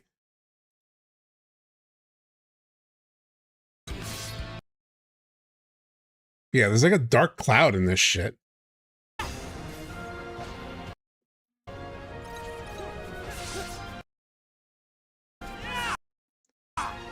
Trying to get a good shot. Yeah, there he is. It's fucked. So cool. I want it so bad. I want it. Surrounded by whispers? Brother. Yeah, I think when he first appears, there's like a little storm around him. Let's see if I can find that on Google. Yeah, he's right here.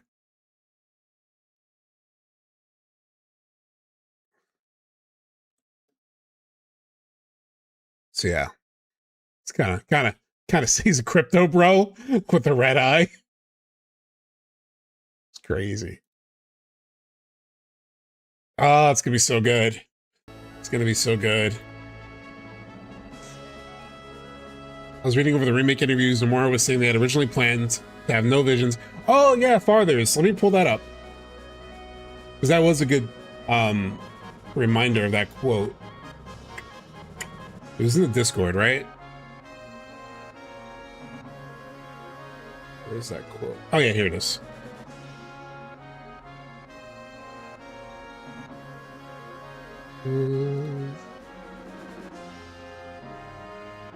Pull the Discord.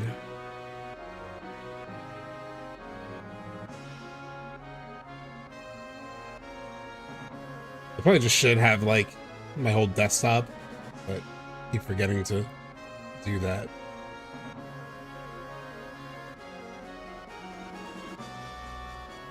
But yeah, there was this cool interview back in where was this interview from again, Farthers? Exactly.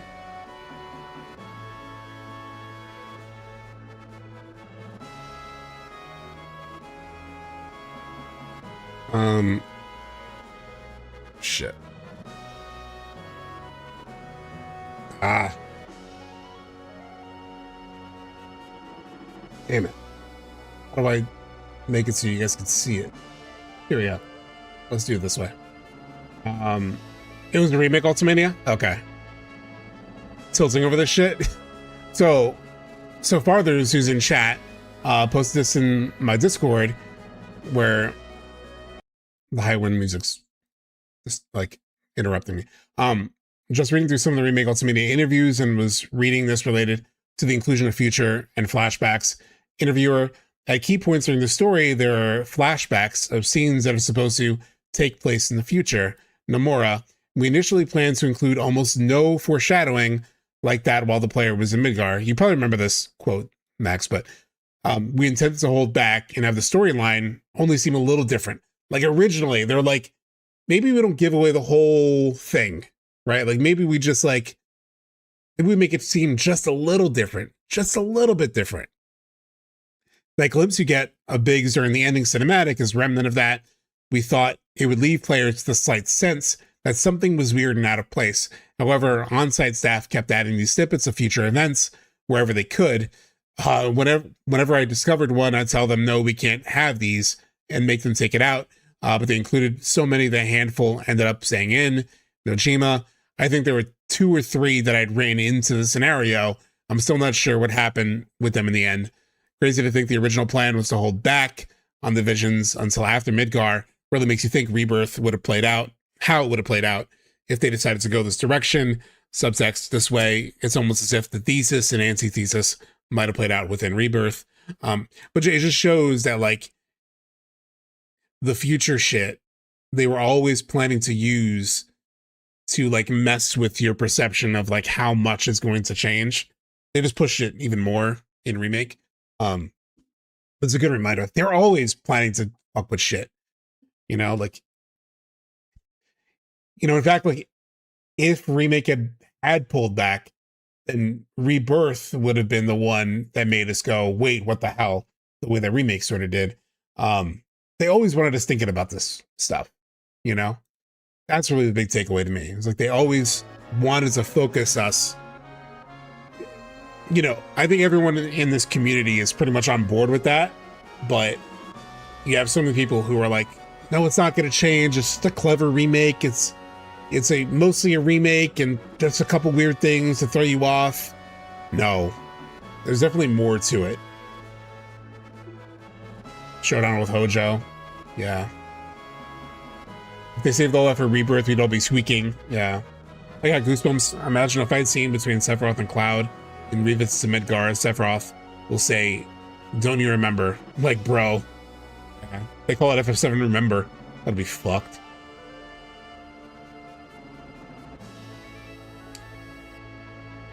Don't you remember on the return to Midgar? I really took in what you said, Cha, just now. That could be cool. I do think like the battle in Chapter 18 and Remake is very much like the Advent Children fight. Like the buildings are falling, Cloud is cutting through the buildings. So they've kind of done the Advent Children thing a little bit already, but they could make it more meta or like more direct, you know? FF7 receipts. Aerith, she used to pat me on the nose sometimes.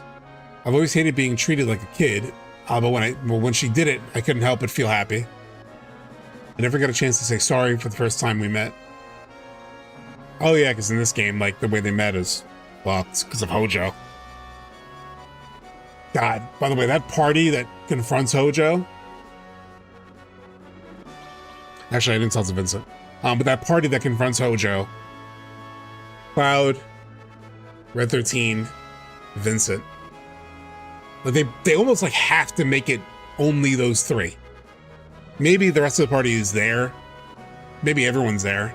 But like those 3 have the most to say to Hojo. I think they'll split the party up though in Return to Midgar. Does that make sense? But those 3 will definitely be the ones. Oh, you could have Zack. You could have Zack there too. That'd be crazy. They need to make Vincent shine during the Hojo fight. They got to do so much with Vincent. They haven't done much with him yet. Obviously, you can't play as him. You get the side quest with him, and you get a little bit of backstory on him.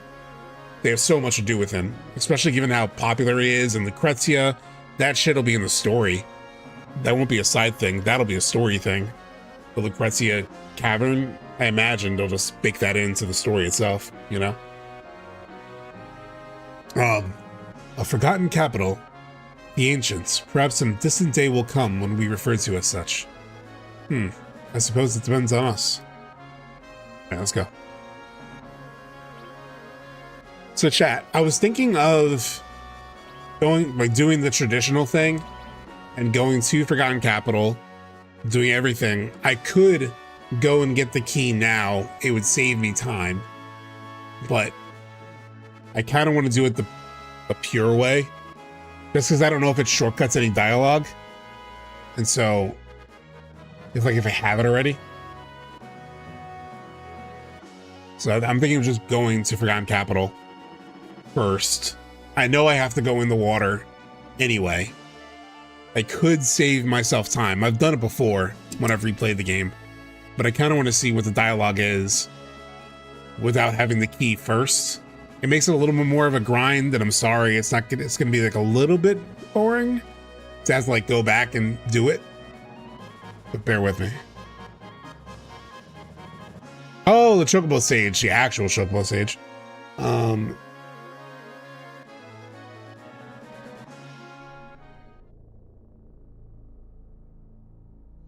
Oh, and I don't know if Max is still here, but if you ever play this, I know you're gonna play the game again. But whenever you do, you gotta get the Cosmos Gaia mod, by the way. Look at this mod. I don't know if you're here, but if you are here, you've probably seen this mod. You have to enable a couple things in Seventh Heaven. I forget exactly what they are. Otherwise, it's like broken and it won't play. You've probably seen this before somewhere, if you are here.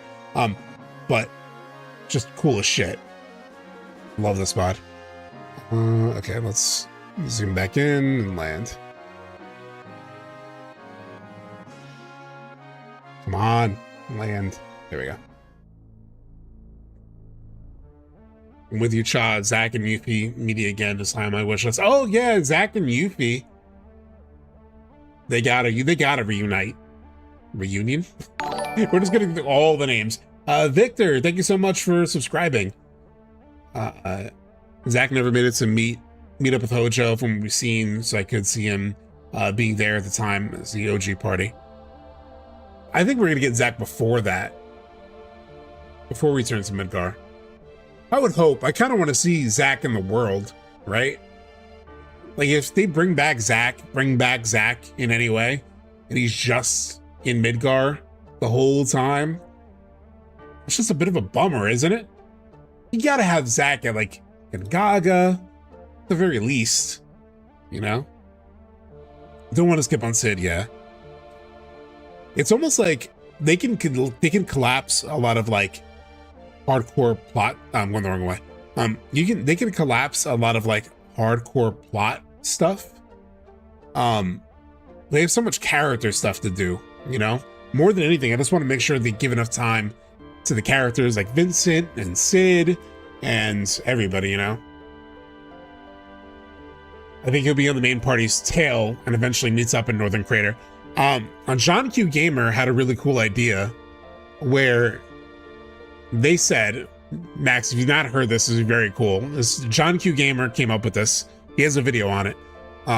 But the idea was basically when Cloud goes missing after the Northern Crater, that they start to hear that the party's looking for Cloud. And in the OG, they're just like, oh, they steer you sort of, you know, they're like, oh, maybe he'll pop up with a live stream pops up, whatever. And then he had some video. The idea that John Q came up with, which is pretty fucking cool. Although it kind of messes with things, like if Cloud meets him early, whatever. Or if the party meets him early, but it's still a cool idea that they set up in Rebirth. The idea is, I'm teasing it like crazy. The idea is what if the party looking for Cloud hears a rumor about a guy, a soldier, or just a guy with a Buster Sword. And so the party tracks down this guy with a Buster Sword, and it's Zack. Which they tease that shit in Rebirth when in the very first chapter, there's that Shinra trooper who's like, you know, there's a missing ex-soldier armed with a Buster Sword, and then they misidentify Zack as Cloud because they're looking for Cloud. And when Zack shows up at the helicopter, it's like, guy with the Buster. It's like, oh, Buster Sword, we found them. Yeah, that would be pretty fucking cool. It'd be pretty fucking cool. Like, I'm almost mad at John for coming up with it, because if it happens, I almost feel spoiled. I almost feel spoiled, because it's kind of fucking cool. Like, that feeling of like finding the guy with the Buster Sword and you find Zack. That'd be crazy. I see. Are you getting something? A moment, please.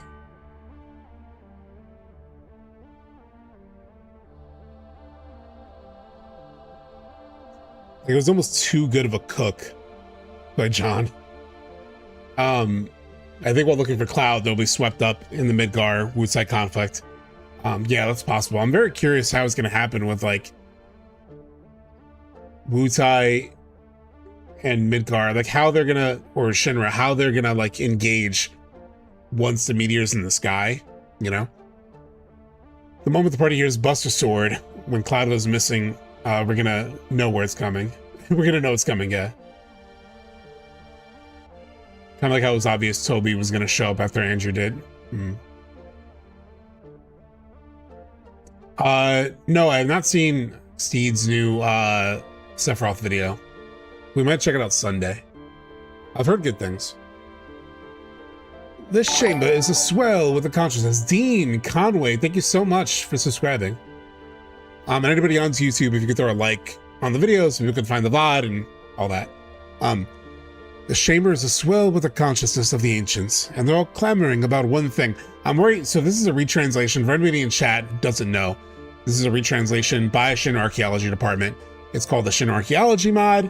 You can download it. It's on the Seventh Heaven mod manager. But I wonder if it keeps the "it's all Greek to me" line. I would assume not. And I think they did give me an update or a heads up that I think there was like a lot of things to clean up in like this dialogue. So yeah, well, I'm very curious what this says. A planet faces a crisis. It is a crisis beyond the power of humans to solve, a crisis even eternity cannot hope to remedy. When the time comes, only one thing can avail us. Holy. Holy? The ultimate white spell. Only Holy can stand up to Meteor. It is our one final hope to save the planet from a fatal impact. This is where it gets interesting. It's the title of the YouTube stream. I think I sort of teased it in the Twitch title too. But I'm very curious what happens here in this scene, because here in the scene, Bugenhagen basically says that the planet responds to Holy, but seemingly the planet is sort of in charge of responding to Holy. I'm just curious now that Remake has happened, and we sort of took control from the planet because we defeated Whisper Harbinger. Is it up to the planet to respond to Holy? Like, can it respond to Holy the way that it's supposed to, now that we have sort of like stripped the planet of its power over, you know, fate? Only when a heart seeking Holy connects with the planet can the spell trigger. Oh, the meteor, the weapons, all shall perish before it. Perhaps even ourselves. I always found this dialogue super interesting. I always found this crazy interesting. Like, the people, will we disappear? Does this have to do potentially to do with but now in the context of Remake, does it have to do anything with like the worlds, you know, or entities that shouldn't be on the planet anymore, like the Gi, Genova, all of that? Did it wipe us out too? That is for the planet to decide. What is good for the planet and what is ill? I mean, what is ill for the planet? Genova, definitely ill for the planet. The Gi, arguably pretty ill. Like, they don't really have a role, you know? That which is deemed evil shall cease to be. It's as simple as that. Oh, I wonder which we humans are. Holy just needs Thanos, snap Sephiroth and Genova away and let everyone else live. Yeah. Easy, GG. Yeah. That's almost the problem with it. It's like, it's almost too OP. It's so OP that it's almost like a Deus Ex Machina, you know? I always thought this tied in with the ending as only the non-human character was shown still living. Yeah, although it's pretty hinted, and Nojima, the writer, talked about the intention was always to be that like people lived on. They just forgot to animate the smoke from the people who were like settling around Midgar. So yeah. Holy also doesn't work in the end. Yeah. I was always a bit confused by it. I gotta admit, I was always a bit confused by like how Holy, and like exactly why it didn't work. Like I know Sephiroth held it back for a long time. And so they said the characters at the end basically say it was too late. But just like, why is it so useless? Like, that always, I don't know. It was just always like a weird part of the ending. Like, especially because the dialogue, which might be a translation thing.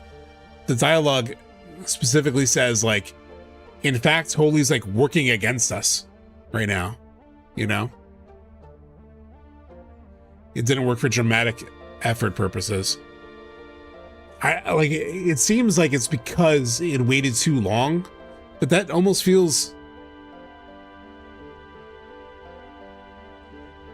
not well written in a way, you know? Like, it's like, oh, they didn't fucking meet the tax deadline, so too late. The all-powerful magic is no longer all-powerful. I don't know. I always felt the smoking not being there wasn't a big deal because we have the laughs in the end. Yeah.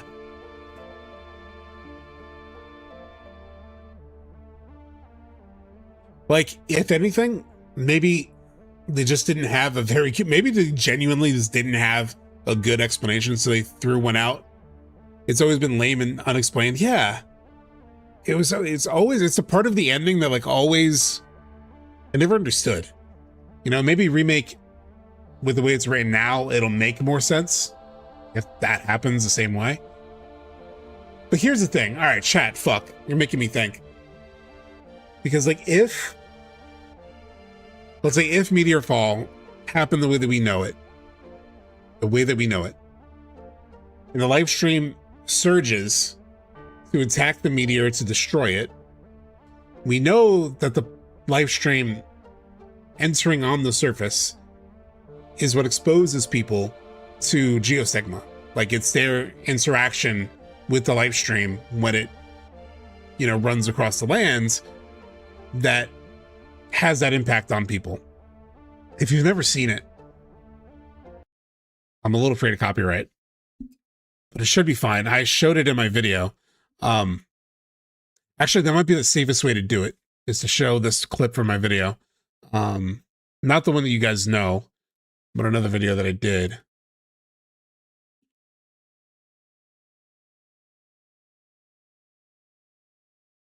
Some of you may have seen it. There's this video that I did before Rebirth came out. Choose browser. But this is making me think of the developers. You are remaking a game. My audio was so ass back then. But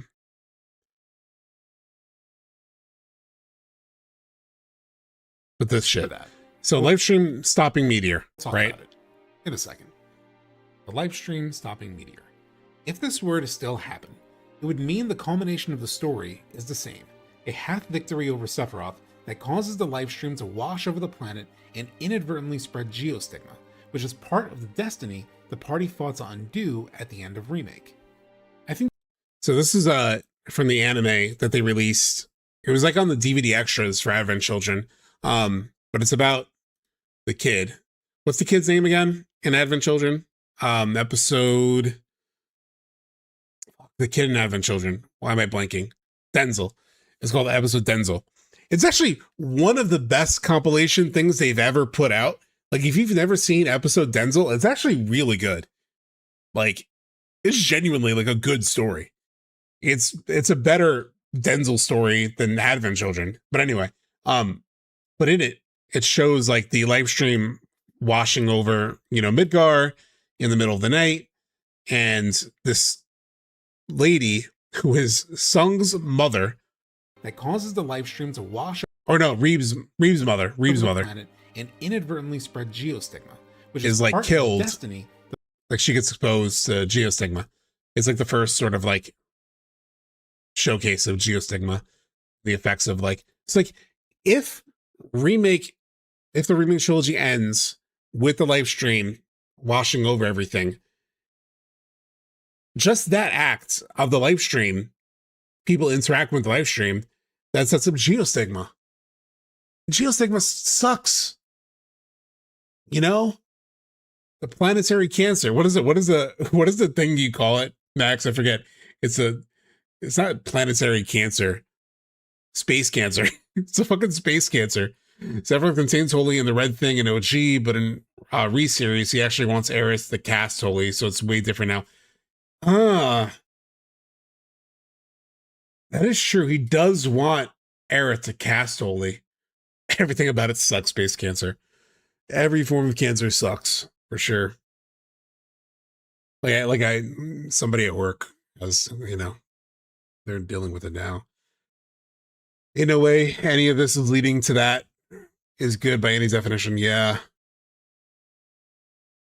It's just like so depressing, It's just such a depressing endpoint. Like, having children, obviously, it ends with a smile, on the way to a smile.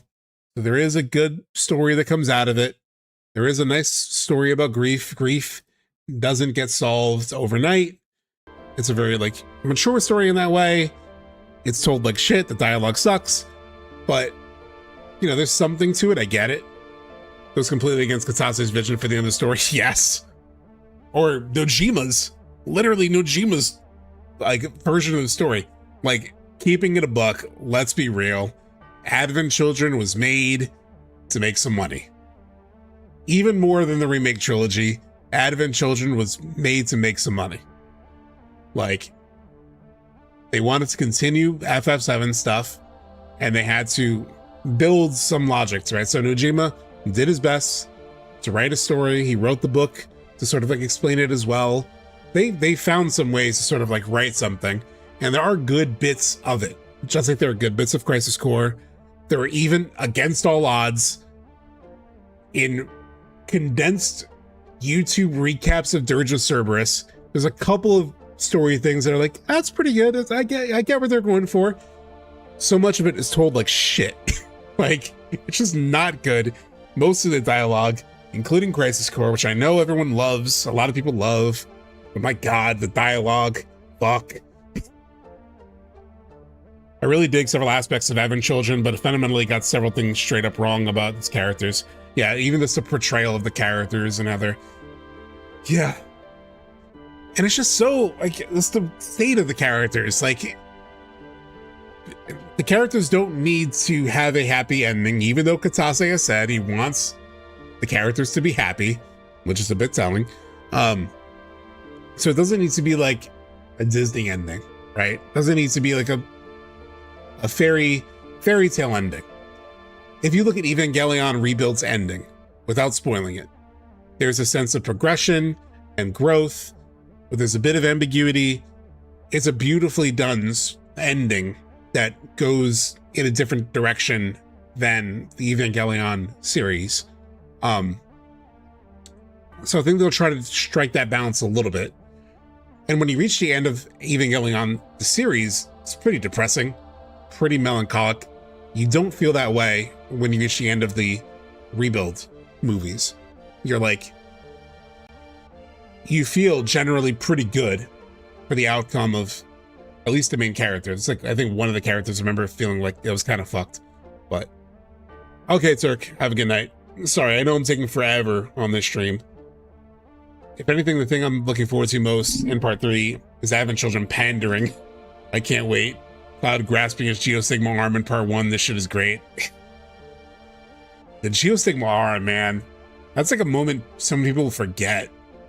We forget how much. So people are like, I have friends who are replaying Remake right now because it's on Switch. It's just so heavy-handed. It's just everywhere. It's everywhere. And there is a lot in Rebirth too, like a decent amount. But man, Remake, it's just in your face. Like there's a reason why so many of us felt the way we did at the end of Remake.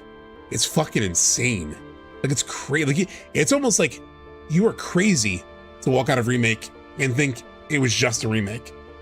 But then Rebirth, antithesis, makes you feel the opposite. It makes a lot of people feel the opposite. There are people, I've seen them, where it's like, man, after Remake, I thought they were changing things, and now after Rebirth, I don't think that. And they're dead set. They've watched my video, they don't believe it, right? They're dead set now. Which to me says it worked. They set out to make us doubt, and they did it. Fucking mission accomplished. It's why I had to spend an hour of my video saying, no. There's still a lot of evidence that they're gonna change stuff. Maybe not in the way that people expected. Not reviving Aerith, which is what people expected. And I'm not really expecting. And so she died, you know? So. Crazy. There's so much damn Advent Children shit all over the remakes when you pay attention. It's insane, yeah. That's why you start part 3 straight up. Bonkers, AC playable segments. Gotta set the tone. Yeah. That was a big part of that stream on Friday. And speaking of the Advent Children shit, just because, like, I'm sorry, chat. I actually, why am I apologizing? I'm sure you guys are happy to be talking about all this. It's what you're really here for. I'm apologizing because I'm not playing the game actively. And so, like, I feel like I am, like, not doing what I'm supposed to be doing. But let's be real. This is what you're here for. Fusion Sword, yeah. In my video, one of my favorite edits in my video, the action was this one. Fuck, where is it? It's really a sequel. It's like where I cut all the Advent Children stuff together. That was just fun. It was fun to splice that shit together. Where was it? This was fun to do. Here's a library. Exist and even appear in a WAP menu right here. This shit, chat. In your party at the end of the game. And while Remake and Rebirth have been awash in Advent Children, look at this shit. These moments at the end of the game. And while Remake and Rebirth have been awash in Advent Children imagery, moments, references, and even music, perhaps they are all just knowing nods to longtime fans.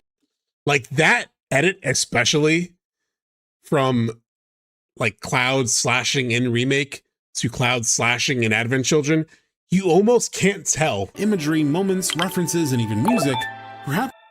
Thank you so much, Shipwork Life, for 7 months. Thank you. They are all just knowing nods to longtime fans. That's fucking crazy. Imagery, moments, references, and I feel slightly awkward, like glazing myself, but look at this shit. It's just so crazy. I have not seen Seed's new video yet, no. But maybe Sunday. Look at that. Oh, and here's the Geostigma arm. Fuck. It's just everywhere. So everyone watching this is fully caught up to speed. It's just everywhere. There's another cool one toward the end that Jess Capricorn picked up on when she reacted, which is cool. It happens dealt with. Beautifully fits their literal. from where we were able to Mako extraction. It's another and the AC corrupt moment, they though. Always intended to. It's another AC moment. Look at this. Where is it? Oh, right here. Chat. Watch this. I don't know if you noticed it when you watched this video the first time, but watch Kadaj. See what fucking Kadaj did? Kadaj and Evan children. Look at the way he points his sword. And then this little fucker. It's everywhere, man. It's like in every animation of like all of these bastards. Jesus. It's everywhere. Everywhere.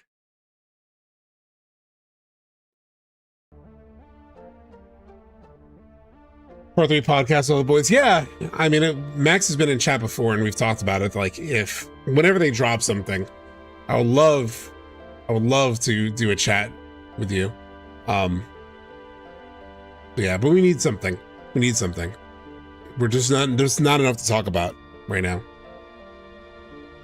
Even though we both respectively talk for hours when there's nothing new, but it'll be fun when there's something new to talk about, you know, which I think is 2 weeks from now.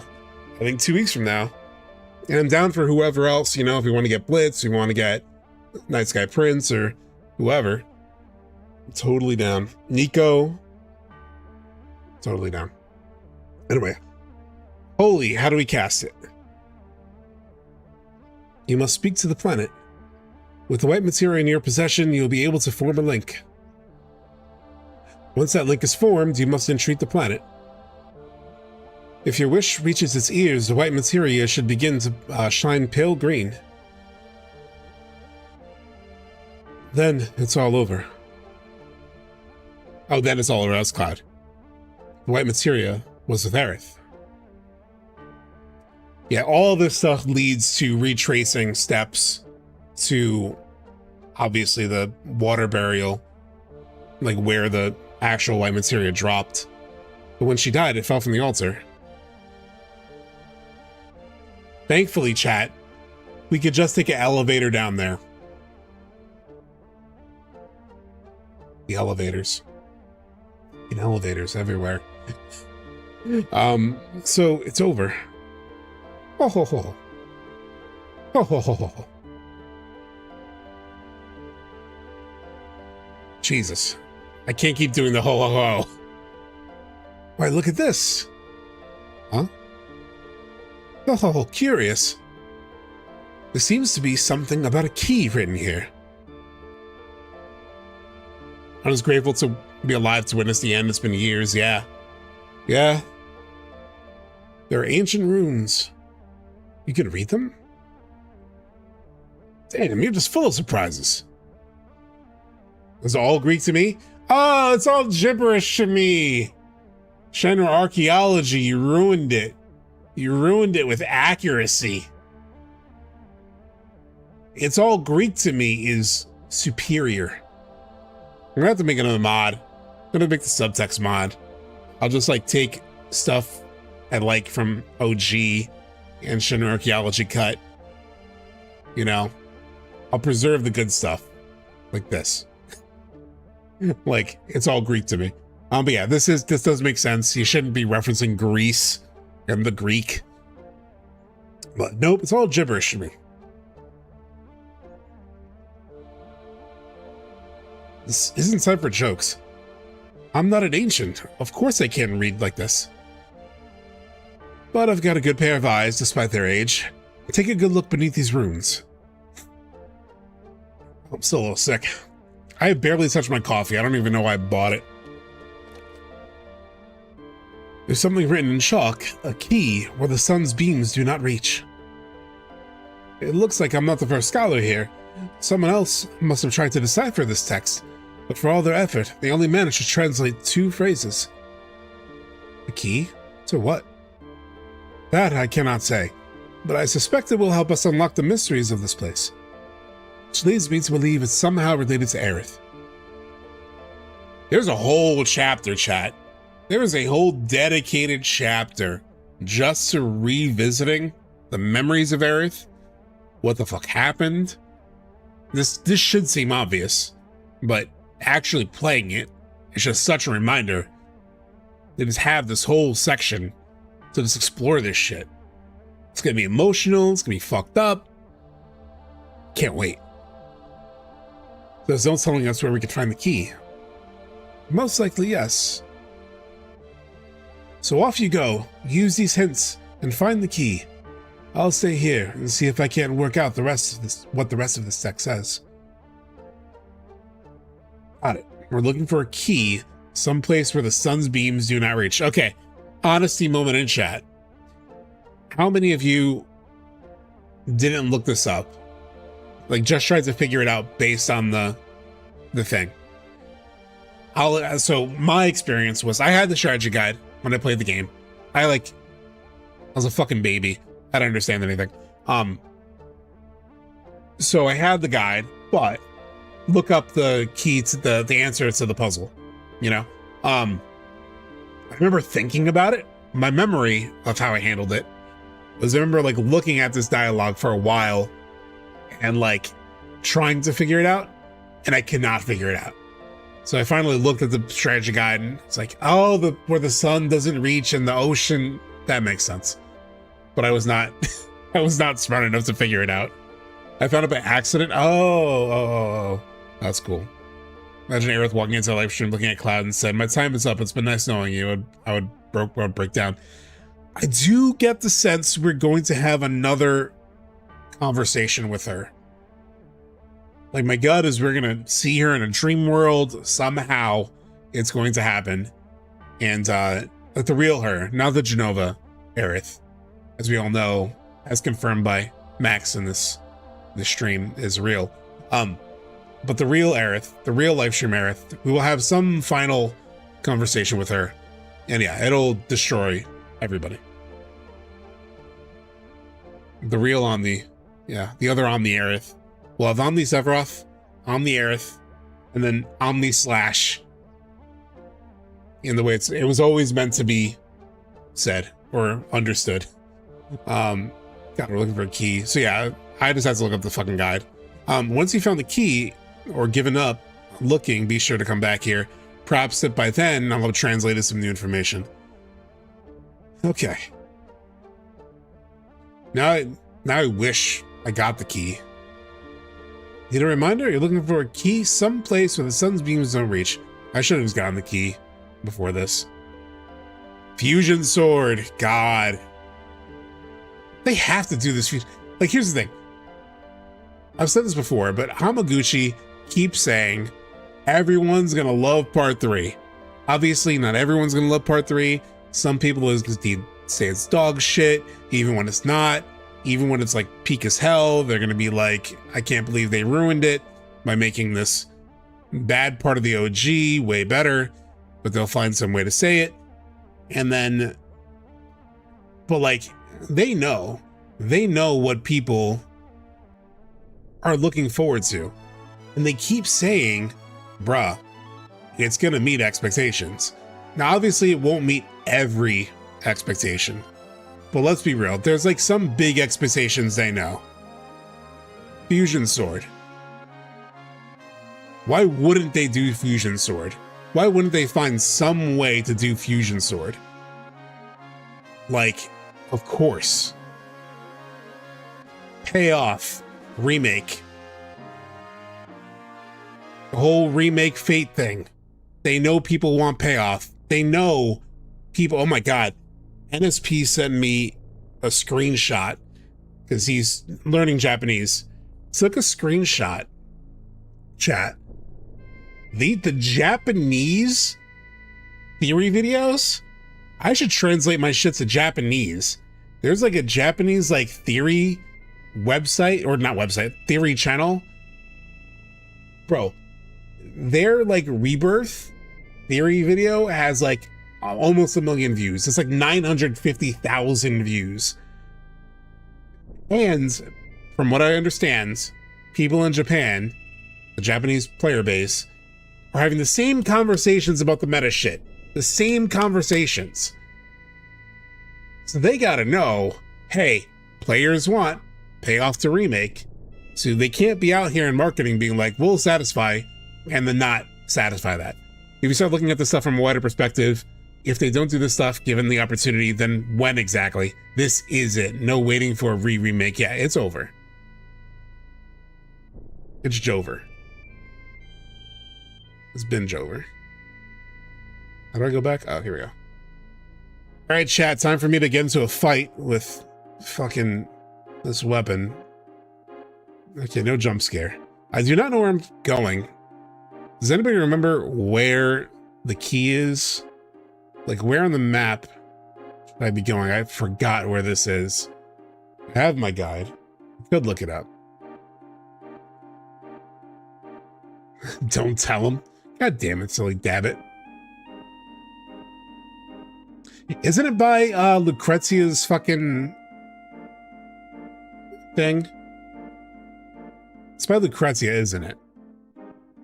Now, if I knew exactly where Lucrezia was, that would be helpful. I know it's like Nibelheim area. Why does it seem so dark? Jesus. Where's the weapon? It's the pathway to her cave. Yeah. You know what? I should go like above. Because I'll be able to find. Thank you so much, Spud Bun, for following. Fuck. Oh. I'll do the pull out. Oh, I can't pull out that much. The mod, the camera pull out in the submarine, you can't pull out as much as you can on like the high wind. It's directly beneath the FC. Forgotten Capital? Isn't it over by Lucrezia's cave, though? I could have swore it was Lucrezia's cave. I gotta go north.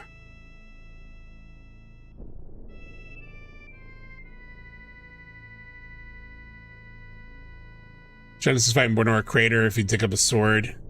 Yeah. Okay, I'm going north.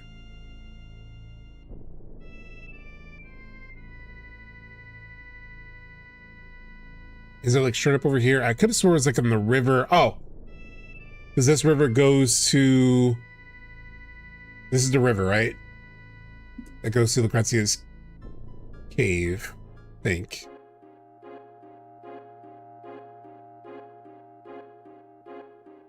Yeah. Thank you, chat.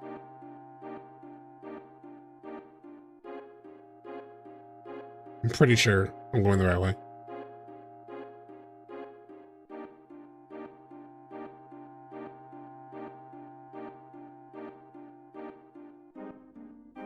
Oh, damn it. Fuck. No, I'm wrong. Where did this put me? Yeah, this is Lucrezia's cave.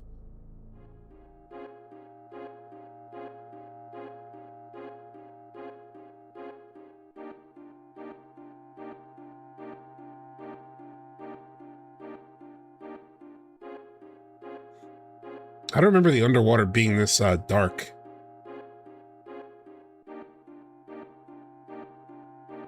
Maybe it's like monitor settings or something.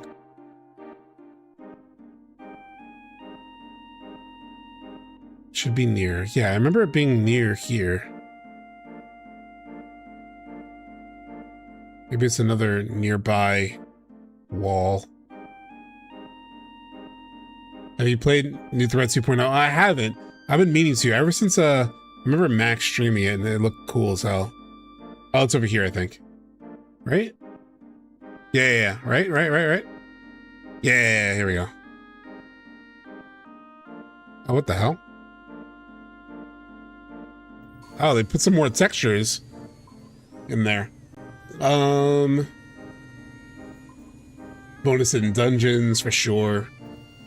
The opening scene of part 3 is a real question mark. It could be Northern Crater. There's so many things it could be. I don't think everybody has a lot of thoughts on how to open part 3.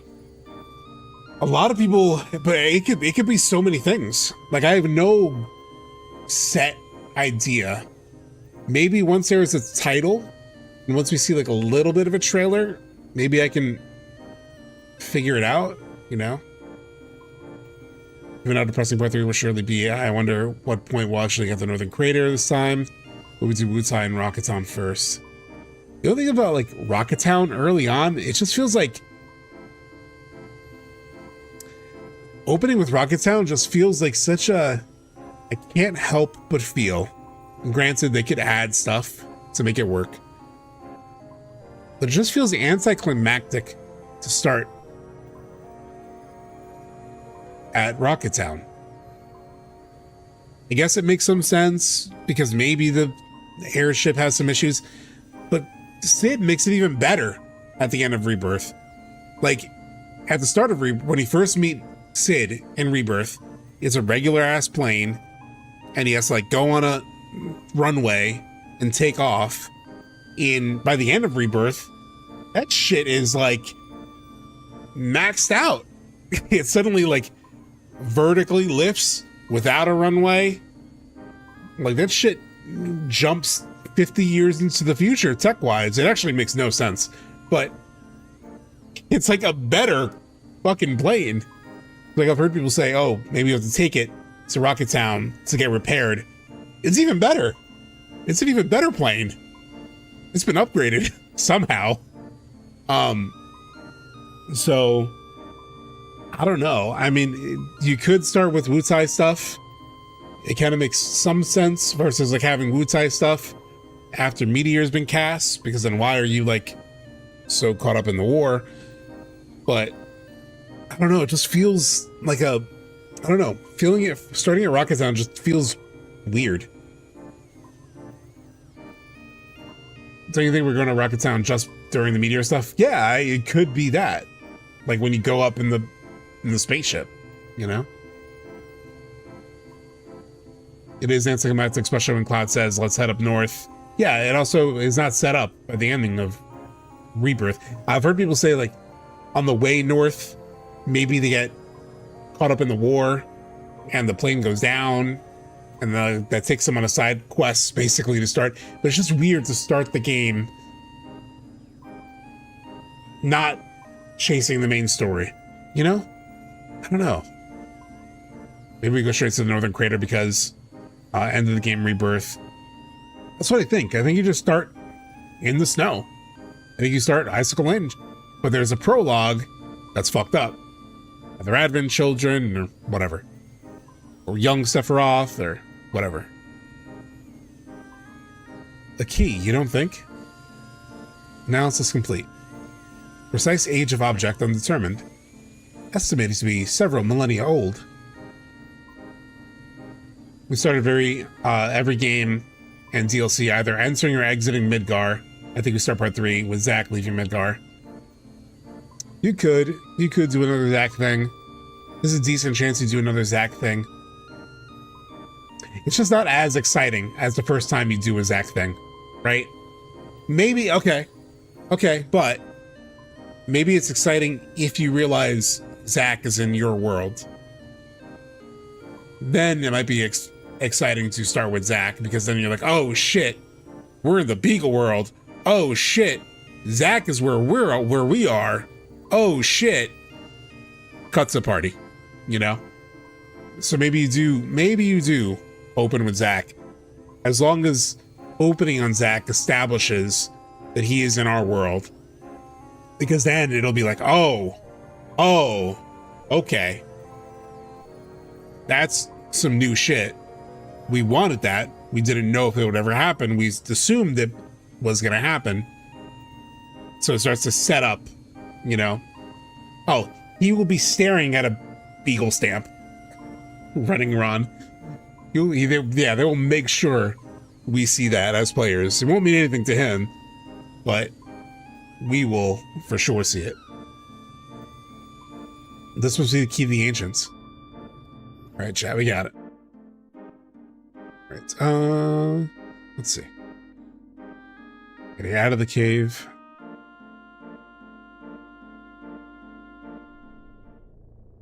I'm pretty sure there's one time I got out of the cave, like the damn weapon was like right there. They could start with the young Sephiroth flashback. It could. I feel like they need to do something with like letting you experience some stuff from Ever Crisis, or at least reveal or bring in the Ever Crisis Sephiroth stuff somehow. They can't just keep it solely in the mobile game. I know they've done that in the past, apparently with Kingdom Hearts, but I hope they don't. I hope they realize that they need to connect those dots a little bit, especially if they're doing something new with Sephiroth, you know?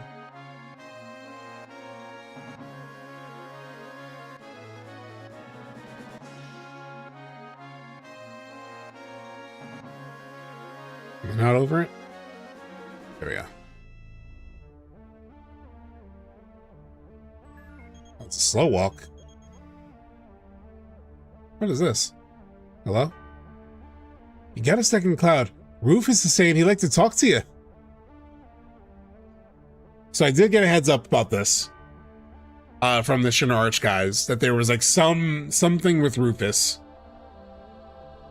and that's what this is. So this is cut content. This is also something that was cut from the OG. That's a part of the Shinra Archeology mod. Again, you can get the Shinra Archeology mod on the Seventh Heaven mod manager. It has moments like this that were either plans, you know, like in their in their early documents, or actually in the game and then they removed. Some of them have been cool. Some of them have been like, yeah, I see why they removed that. But this is one of those moments.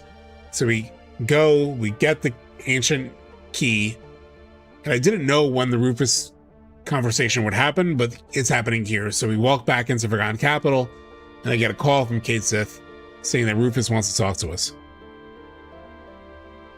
All right, patch him through. Nah, no one over the comms. He wants to talk to you face to face. Oh shit, where at? Gold Saucer? Okay, side quests. We're just going to the Gold Saucer as we're on the way back to the Forgotten Capital. You wanted to talk? Long time no see. How'd things go with Sephiroth? So again, this is cut content that was planned at some point. Dear, dear. So even Sephiroth, damn it, I missed it. It's not like that. What the fuck is this? Again, I was explaining this. This is the Shinra Archeology mod. It restores cut content that was plans and even implemented in the game, but then removed or never developed. But it is official stuff that was in the files. Yeah, it looks like the Junon scene in Rebirth. It's not like that. I was a child living in a fantasy world of my own creation. But I've got no need for fantasies anymore. I'm done playing soldier. I'm just Cloud now.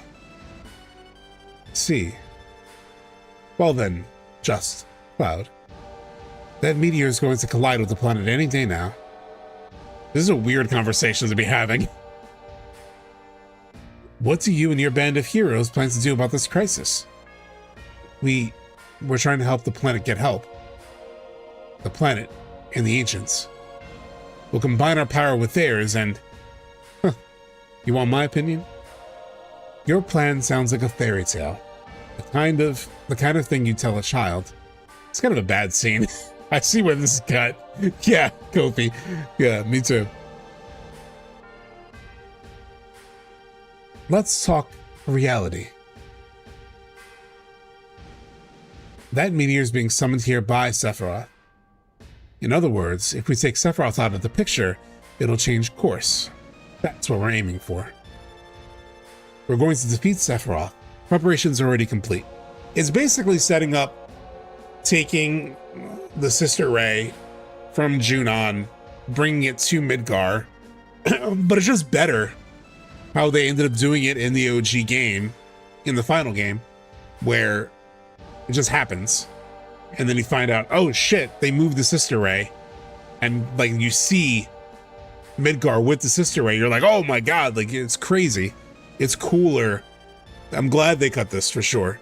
It's a bad conversation. It's not very well written. It's just like jumps in and interrupts things is really bad exposition. Exactly, yeah.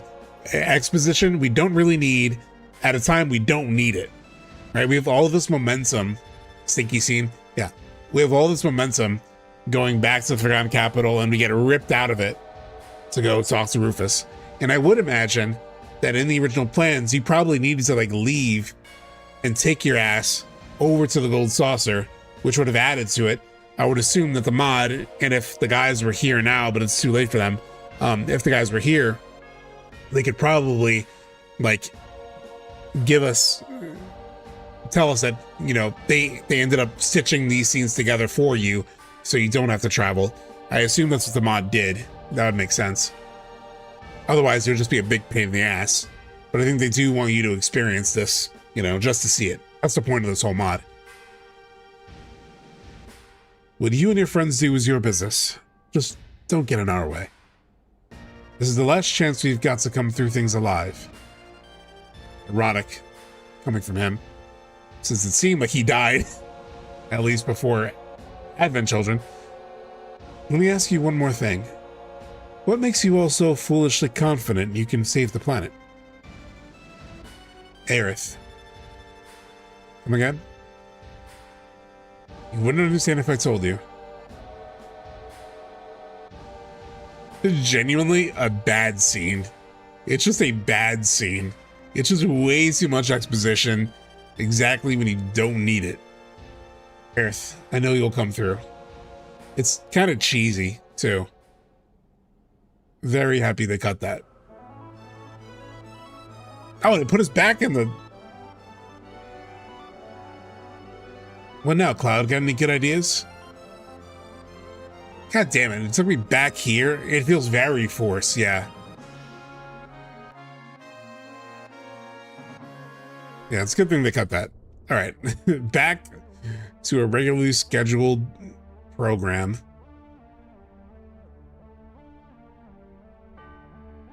Wow, what a bad scene. Like, all due respect. I mean, I don't even need to. They cut it. They knew it was bad. Holy shit, what a terrible scene. Thank God that was cut. But thank you, Shinra Archeology, for restoring it for posterity, for letting us experience how they could have just ruined the pacing of this game. Yeah, it sounds similar to some of the Junon conversation. It does. And there was another scene in the Gold Saucer where you talk to Rufus, and he kind of says some things similar to Junon. So they maybe took some of those ideas, put it into Remake or Rebirth in that way. Oh, he found it. See, when they say that part of Remake Trilogy lets them take ideas that they couldn't really do or they didn't do in the OG, that's an example. Like, we literally have it written into the game scenario at some point. They cut it, but it's written into the scenario enough that the guys at Shinra Archeology Department could take it, put it in the game, so you can experience it. But obviously they cut it. So when Remake and Rebirth, when the Remake Trilogy came around, this is an example of taking an idea that they had and making it happen in the OG and Remake, but in a way that makes sense. It makes way more sense in the way that they play it out in Rebirth by doing it at the parade. It adds drama to the parade scene. It's a great addition to the parade scene. But it's not like things that people say were just things they planned for the OG and they didn't do. Because there's a lot of things that don't fit that categorization, right? Like Barrett getting stabbed in the Shinra building and then getting revived. Like, that is just wholly new stuff. That wasn't a restriction of the hardware. It wasn't something that was cut that Shinra Archeology found and restored in this mod. It's just straight up new shit that has to do with like the new version of the game, right? With the Remake Trilogy. So there are some things that are, we didn't have the tech that they now are doing. There are things that they were clunky that they were planning. Hey, what's up, Tyler Hepner? There were things that were just clunky in execution in the OG that they cut, that they fit into the remake trilogy way better. But all the Whisper stuff, all that stuff, it just does not fit that same categorization, you know? There's a music box over there. Let's try using the key on it. Allow me. You three stay here. Wait and see if anything happens.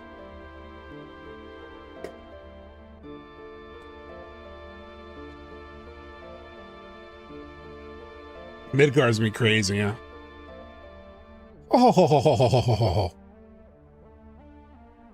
What's up, going Tyler? I was telling people about our conversation about the name earlier, because we were talking a little bit about the name, and I told them what I told you in our DMs, where it was like, man, I just want it to be slightly weird, just something we're not expecting, you know? So we'll see.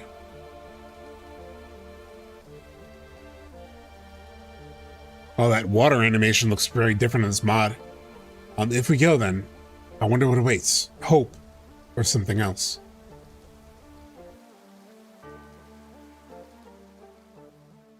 Here we go, chat.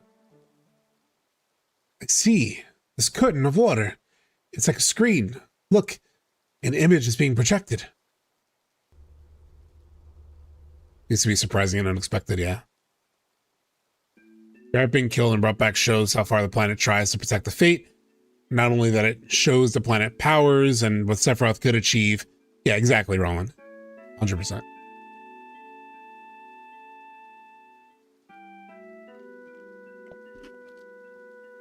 Diamond Weapon Sin is going to be absolute cinema, yeah. And so obviously they can extend this, right? Like, we already have this scene where we're visually seeing the holy drop. They could incorporate the burial scene right in this moment, right?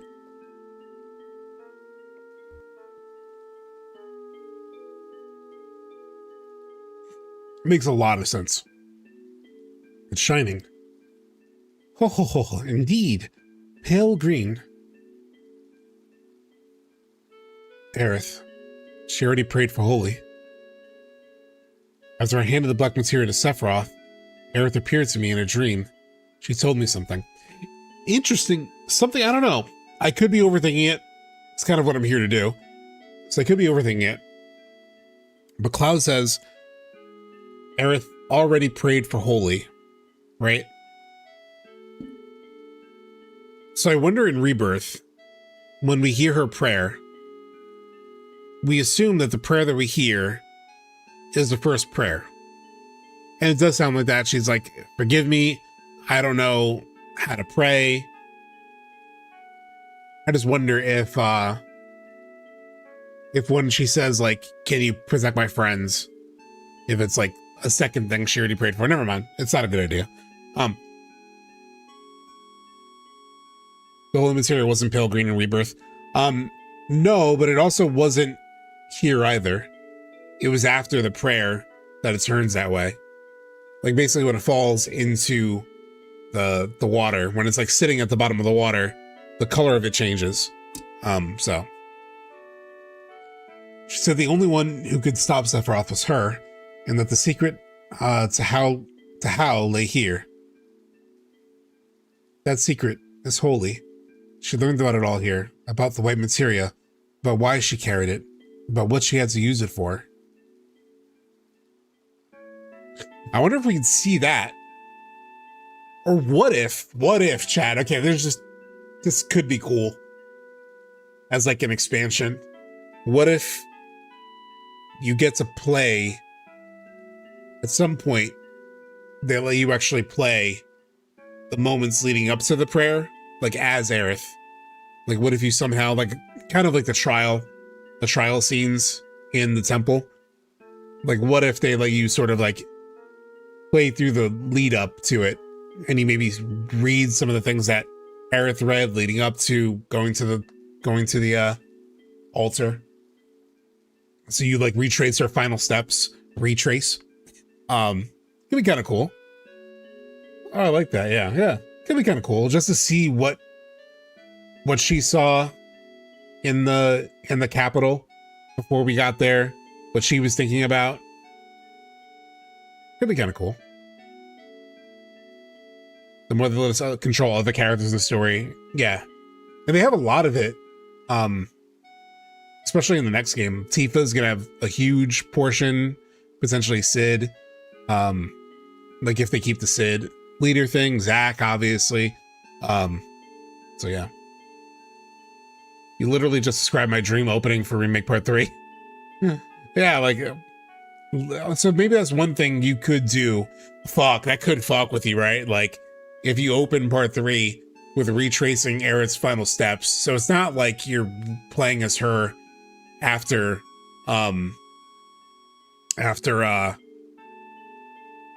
death or anything. In the live stream, you don't touch that. You want to keep that mystery alive. But maybe you open it with like the final moments of her life, and emotionally it would put you back into that place, right? Like, oh, you would just, that must be so emotionally fucked up to make you control Aerith in her final like moments as like the opening of the goddamn game, to make you feel that shit again, to make you feel the loss. And then obviously she's gone, and then you're just playing the game without her. Oh, that'd be demented. That'd be cool. That'd be kind of cool. Okay, I kind of like that idea for an opening. That's another contender up there with like young Sephiroth or the Advent Children thing. That could be cool. That's devious though. Fuck. Cloud's vegetate will be others. Yeah, for sure. Aerith left us something precious. She left us hope, but cost her life. In exchange for her own future, she... They need to keep the audience clueless as Cloud. Here's the thing, Chef Worklife, though. If it's the moments before her death that you play, it still keeps you clueless. It just makes you... It gives you some more world lore, gives you some more, like, background information, but it doesn't tell you anything about, like, the mystery of, like, oh, is she alive in another world or not? It's just literally making you feel the loss again by putting you in her shoes when you don't expect it, right? Like, you don't expect... It could be a cool idea. I don't know if they'll do it, but like, as we're talking through it, we're just spitballing here. You know, as you like just experiencing that, it would just put you emotionally back in the feeling of loss. So you'd be like, oh shit, we're actually seeing what happened before she died. Oh shit. You know, I don't know. It could be cool. Part 3 needs to open with something heavy that sets the tone for the overarching mystery. The vibe is going to be dark until 75% of the game. Yeah. Yeah, they're totally okay with fucking with us, yeah. I'm sorry, Aerith. I should have realized sooner. Yeah, the sleeping forest to the altar. You could do that. Nothing new. It can only be the past, just to make you feel the loss again, you know? You left us so suddenly. And it can actually make it feel even weirder that, like, then when you go back to Cloud and the mental state that he's in, it can just remind you of, like, how disconnected he is, right? Like, you end up controlling Cloud again, and you're seeing how he's behaving, and it just shows you just how disconnected he is from reality in a different way. That could be cool. You left us so suddenly. There wasn't even time to say anything. Watching you go like that, I couldn't think anything through. Which is why it took so long for me to figure it out. I understand now, Aerith. Tutorial and then burial. A burial tutorial. The tutorial to the game is fucking burying Aerith. God damn it. That'd be fucked up. Just leave the rest to me. Make that us. It's right. It's right, Red 13. Remind his ass. We can't go wasting what Aerith left us. I do like... Fuck, I kind of wish I had Tifa in this scene. Because when Tifa says it, when, like, the... You know, it's us. Yeah, it's a really nice moment. It's so good with Red. And Red 13 was connected to Aerith quite a bit. It's the only part of the OG is like, damn, there were times where it's like, I didn't even think about my party composition and how that would affect the scene. you know, especially because I'm talking to you guys. Aerith, thank you. She came through for us. Her voice made it to the planet. Just look at how the white materia is shining. But where's Holy? Still hasn't activated. Why? Something must be blocking it. It's him. It has to be. Where are you, Sephiroth?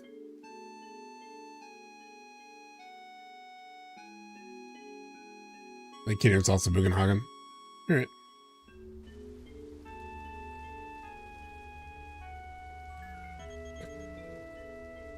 Phone call. What's up? Psst. Didn't mean to alarm you, but we've got a wee problem. Which is? Mind how the cannon and Junon went missing. Well, it turns out Rufus moved it. Again, we just had that scene with Rufus.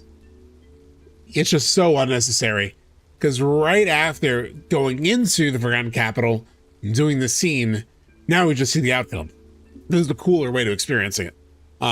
If we're playing the game in Cloud's perspective, I wouldn't be shocked if we miss out on all the huge materia hunting and we only get a recap of it once he returns to Tifa from the live stream. I think the huge materia stuff will just be different overall, you know, because like the huge materia in this game is like, let's say this is this little fucking weird thing I have.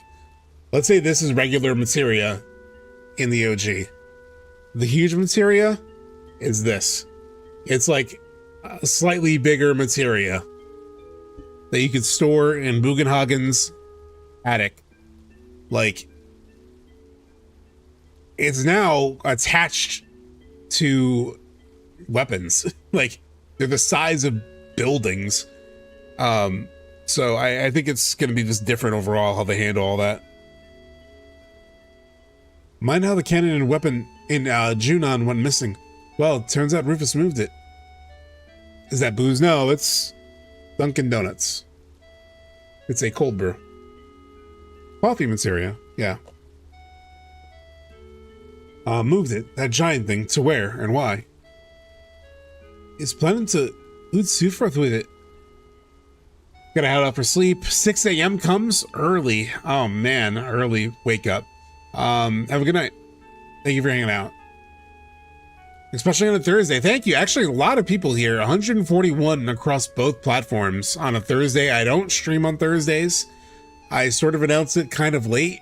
So thank you all for being here and hanging out. You know, like I know it's a weird night for me to stream. Thank you so much. Next Thursday, we're also streaming next Thursday because next Wednesday, my D&D group is like playing for the first time in like 5 months because it's so hard for us to get together. And Wednesday was the only night they could do.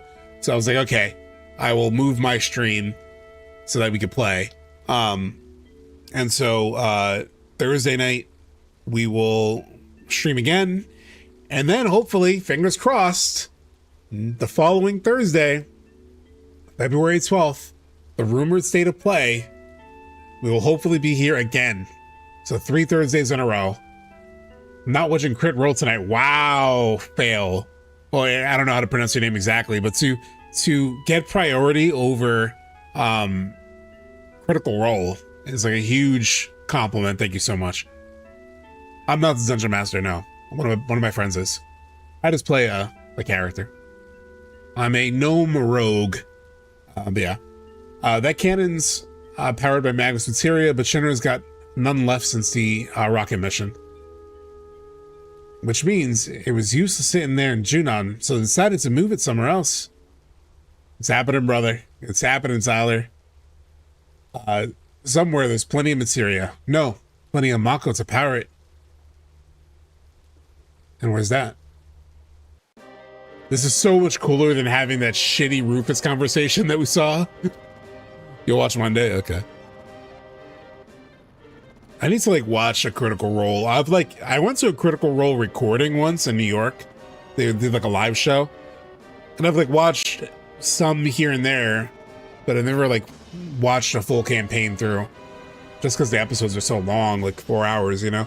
But I've always heard like what Campaign 2 I've heard is very good. Critical Role is a D&D game, D&D like game. It's like a podcast basically, but they do it. They film it. It's on YouTube, and the dungeon master is Vincent Valentine, Matthew Mercer, the voice actor. There's a bunch of other voice actors who are mostly in video games, like Laura Bailey, Ashley Johnson, Travis Willingham, who was Laura Bailey's husband. Anyway, a bunch of voice actors. And because they're voice actors, they're very talented at, you know, playing these like roles, like improving these roles, which Dungeons and Dragons really is. It's just a lot of improv. And this is very entertaining. And it's like famous. Like there's a TV show now based on it. There's like a game. Fucking, what's the game that, like Dispatch technically was sponsored by Critical Role, like part of the production for it. Not directly involved creatively, but yeah, so now it's a big like empire. But very cool. What are your thoughts on the new book, Dear Destiny? Do you plan on reading it? I don't plan on reading it. I don't plan on reading it primarily for one reason. I read Traces of Two Paths before Rebirth, and in it details what happens in Aerith's trial, where like she's at the train station with her mom, and then she goes to get help, and nobody's helping her, and you see the conversation with Elmira. So like all that stuff was kind of spoiled for me a little bit. And given what they've said about Dear Destiny, it sounds like we're going to, like, the book is probably going to outline Tifa finding Cloud at the train station, which is like a huge moment in the game. Like it happens like in the OG, at least you see that after the Whirlwind Maze. It's like after, like that's where Tifa basically tells the audience that she knew that Cloud, something was off with Cloud's story, and like why she didn't bring it up, and like what was going on in her head. So all that stuff is like really important and like really good stuff. So I don't want to read it in a book before seeing it in the game.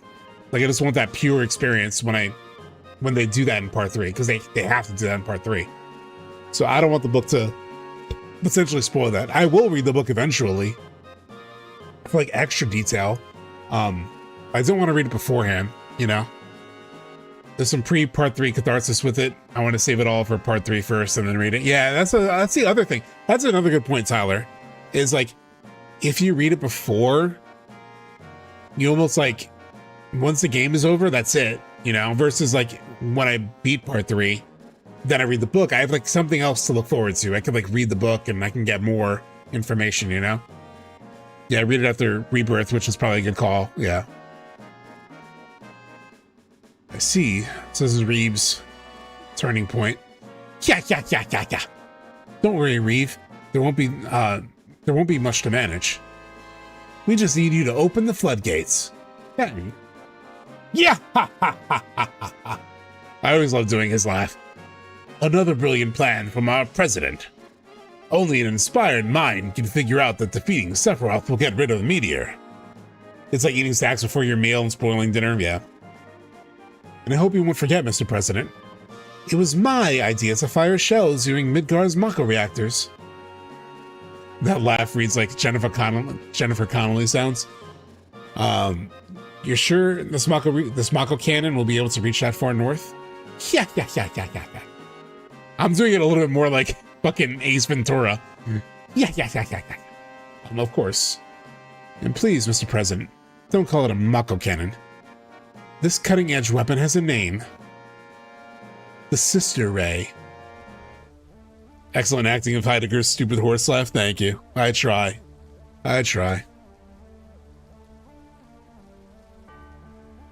Oh, chat. So we get the weapon fight next. And I say we do the weapon fight. Fuck it. We'll do the weapon fight, which means at the next stream, next Thursday, it's a big one. We return to Midgar. We are getting into the end game chat, and then we will have FF8 to look forward to, which I'm very much looking forward to. I'm very like anxious to get up in there.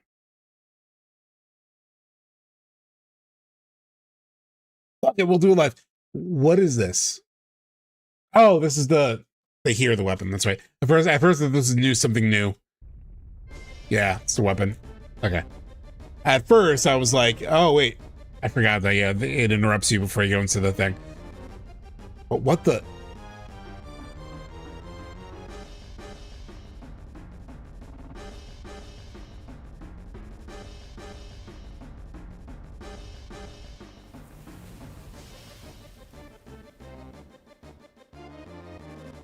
Oh, come on. I gotta boost that volume a little bit.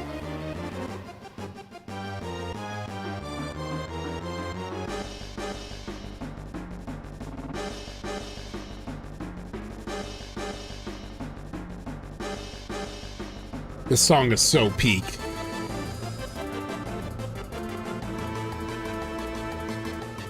What's going on? Sir, we're getting some strange radio interference. Where's it coming from? This individual right here. Jings! Cravens! Some real Scottish shit. Sorry about that. My controls went a bit wonky for a minute. Okay, it's a little bit loud. It's like deafening me a little bit.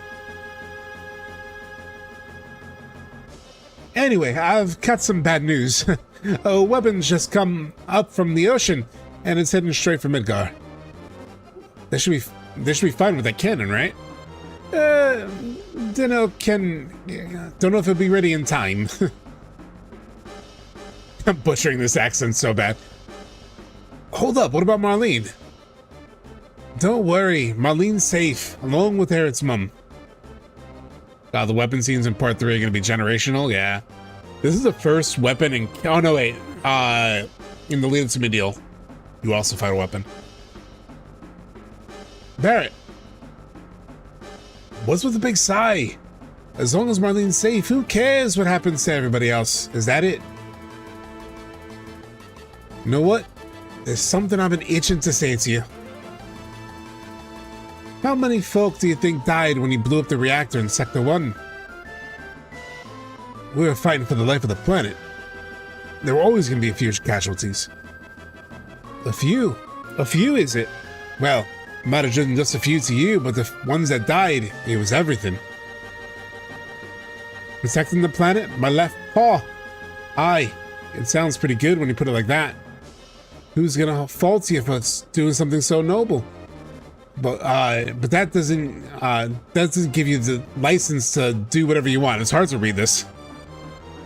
Even if I wasn't trying to do a stupid accent, it's like hard to read it. I ain't about to be lectured by some Shinra stooge. But I'm no... Enough. Cait, Barrett understands.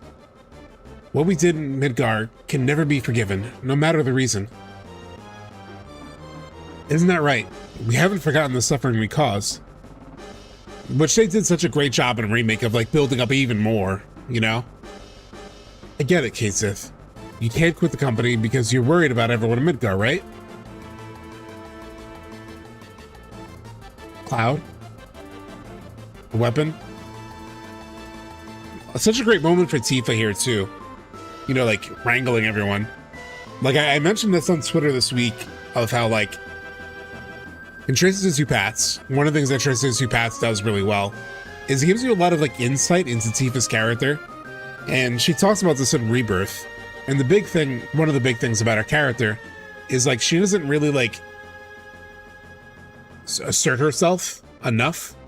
But it's like part of her character. It's like she doesn't like to upset people or ruffle feathers or like shake up things when, you know, it's not necessary or seems like it's not necessary. And there's a lot of moments like this within both games. In Remake, it's like when she wants to argue with Avalanche and then she loses that fight with Barrett and she's like, I feel trapped. In Rebirth, there's a moment in chapter 3 when we were replaying the game, we noticed it, where like Barrett says, because at first Tifa's gonna go with Red 13 into the caverns, and then Barrett says, oh no, I can do this, I've done this before, kind of thing. And she's like, she almost like pushes back to sort of like get herself into it, but then she's like, oh no, I'm sorry. She almost apologizes for sort of like sticking herself in to that situation. But here, and obviously in Nibelheim, she talks about wanting to be liked and like not wanting to upset people. So she's very uncomfortable in a lot of ways, like not asserting herself. Lifestream Sequence, I think, is a big part of like a reckoning of that, of like, because her holding back is a big reason why, you know, Cloud's delusion to some extent like went as far as it did. She was looking out for him. It was out of like care and protection for him. But you know, if she said something sooner, maybe things could have gone different. I think the Lifestream Sequence still needs to happen though, so I'm not blaming Tifa, but she grows throughout this whole game. And then here in this moment, you see her step in, and she's like, now she's being more like stepping into situations, asserting herself. She's like, hey, Cait Sith, I know it's all good. I understand your situation. Hey Barrett, look, we did some shitty shit.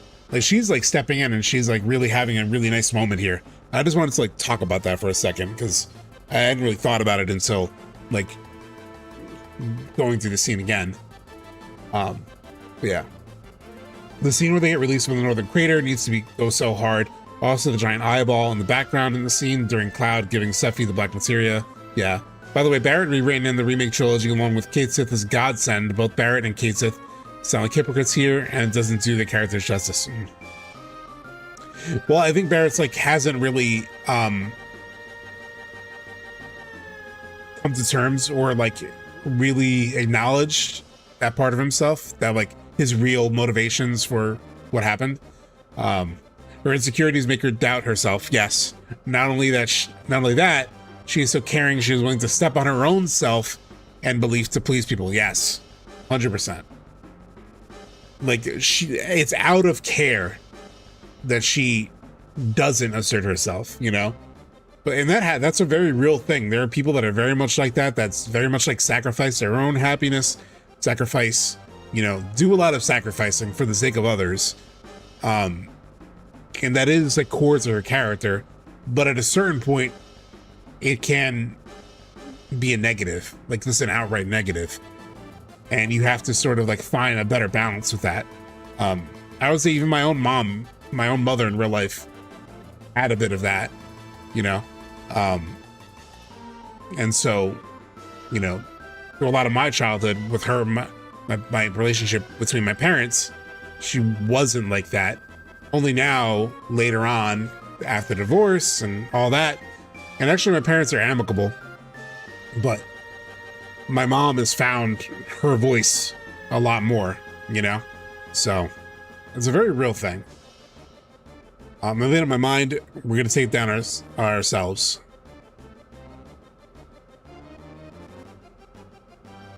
Cloud, you really think we could beat that thing? No idea. We can't just stand around. Set a course for Midgar. We've got a weapon to fight. Alright. What's this thing? Where does it emerge? I missed it, didn't I? Where is it at? And Tifa not having her mom growing up, yeah. There it is. I know I can't, but I just want to try to bump into it. Ah! Yo, you trying to snap my ship in two? Let's fight this thing on land. Okay. Takes forever, but okay. Oh, I should probably set up my party the way that I want it.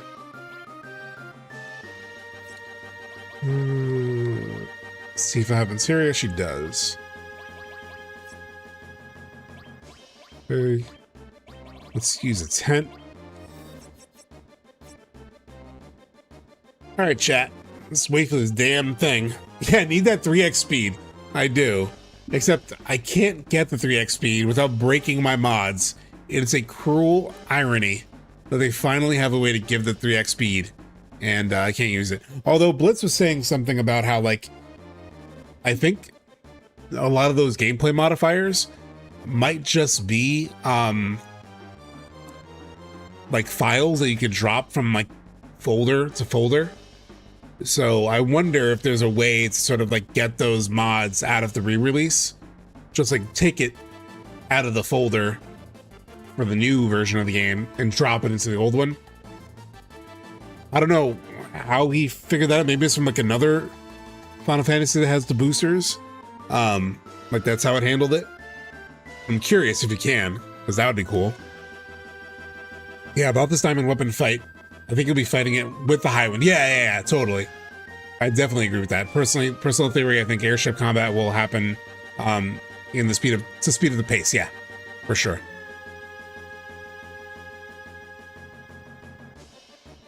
This fucking Stay Puft Marshmallow Man here.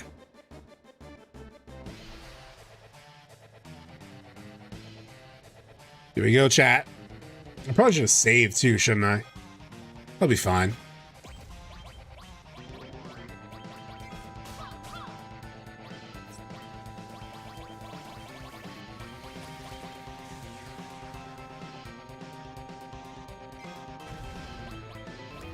Is there anything to steal in this fight? I don't know, I just decided to do it.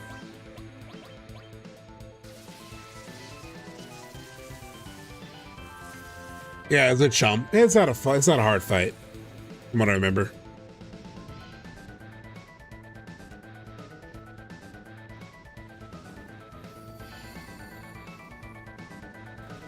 Your comment was so cool, yeah.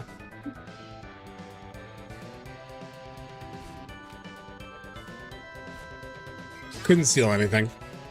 Oh, is it nothing? Who's not wasting steals?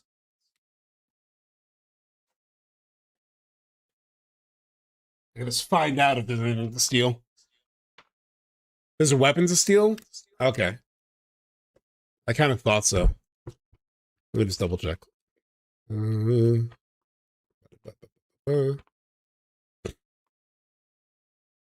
Two turns of Midgar.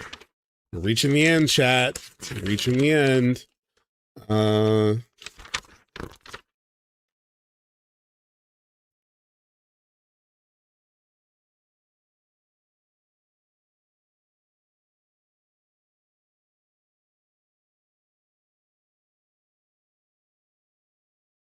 Maybe once we equip ribbon, which I did not do.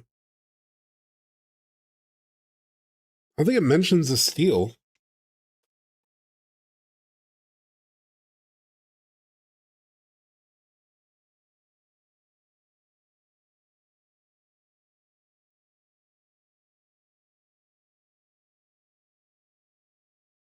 There might not be anything to steal. Do just assess it. I don't have assess set up. Anyway, can somebody like check, like Google or something, if there's something to steal? Oh, Rising Sun stolen. Never mind, I got it. I should have just been patient. Damn, why is COD doing zero? Why am I doing 0 damage? Wait, what the fuck? Did I forget how to do this fight?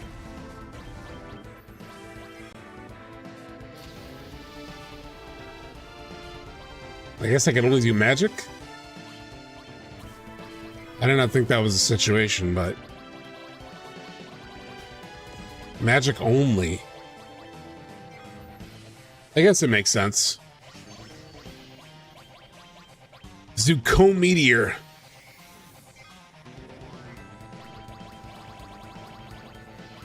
I should have put the new Bahamut.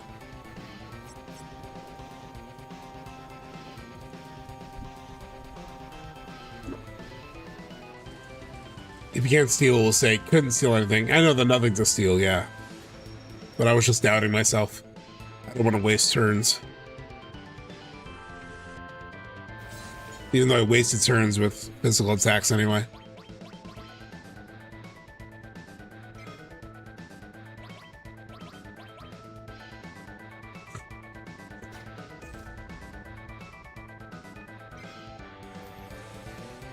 Oh, and now I know why the silence is such a big deal. Because if you get silence, you need magic. That did like 3 hits. There was like 17 hits in the animation, but dude, I wonder if the limit break still does damage. I hope so. That 3x speed would be pretty handy right now. I definitely used 3x speed on the PlayStation version. I definitely did for the summons. It is nice to see the summon zone in like full 60 FPS and everything. Hey, Palmer Quest, what's up? We're doing the final battle of the evening. What time is it right now, chat? 11:30? Yeah, that sounds about time to wrap it up.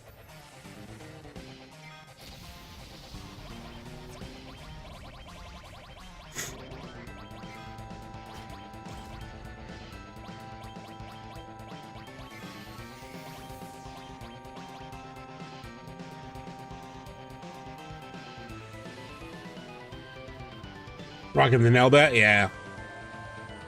It was really because of chat that I'm using the nail bat. I've never really used a nail bat like consistently, or almost ever really. I always hated the fact that I had no materia slots, but during this playthrough, chat has been like, hey, the nail bat's pretty sick. So I decided to give it a shot. And it's been worth it so far. Except in this fight, because I can't do physical damage.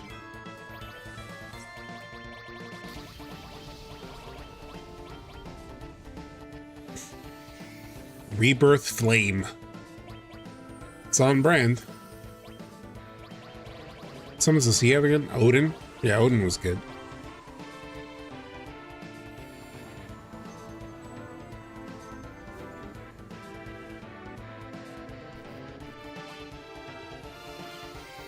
Try disaster.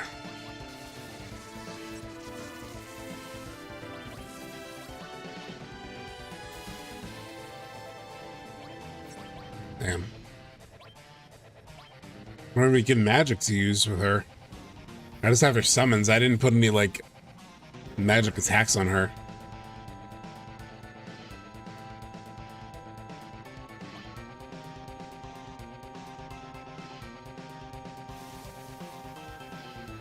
It's done. It's done. What a pushover. They gotta make that fight harder. Just straight up. I think they try to make it hard with the magic only thing, but they gotta make it harder.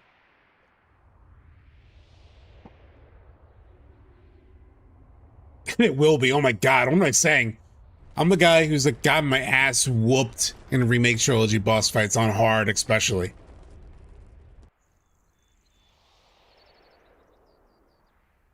What's going on? It looks like it's looking for something. It must sense something. It knows someone's about to attack. Let's get back to the island. What an insane idea to fight this thing. What how big it is and how small we are. Uh-oh. We need to get away from here pronto. Something big's coming. I'm talking huge. Did you beat the VR challenges from Rebirth? Not all of them. Not all of them. I do have to do that before part 3. Yeah, ha ha ha ha. The sister ray is ready to fire, Mr. President. Yeah. Whenever you're ready, sir. Do it. This scene is fucking badass. So in my last playthrough before Rebirth, I had this like crazy idea that like you see all the live stream getting sucked up into the weapon. I was like, man, how fucked would it be if like Zach was in the live stream and then like if this gets sucked up, it means like potentially Zach's soul could get sucked up and expended, you know? I don't think that's how it works now, but so I'd be like, well, the threat of it, you know, would be like, oh man, it would like make the usage of the live stream feel even more messed up, you know?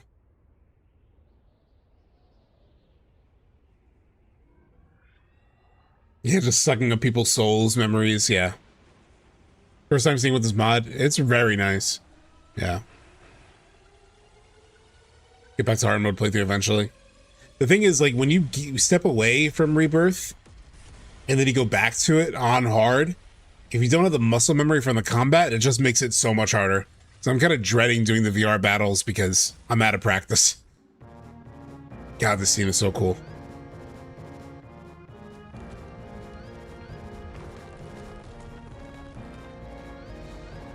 There's the materia inside its chest.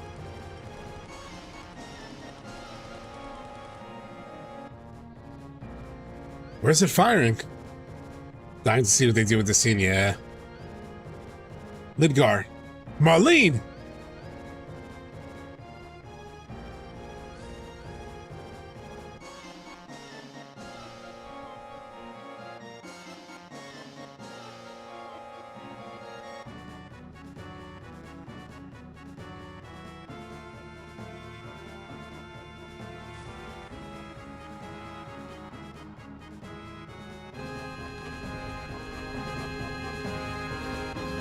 Boost the volume a little bit for the end of the stream.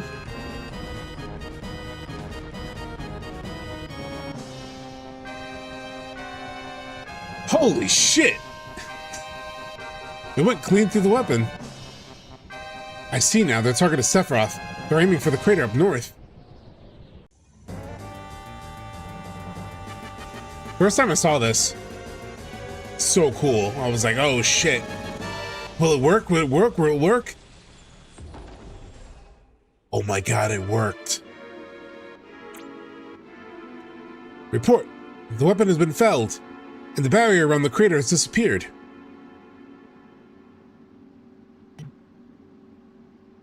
Report. A mass of high-density energy is heading for Midgar. So cool. Oh no, the weapon's attacking. He died here, right?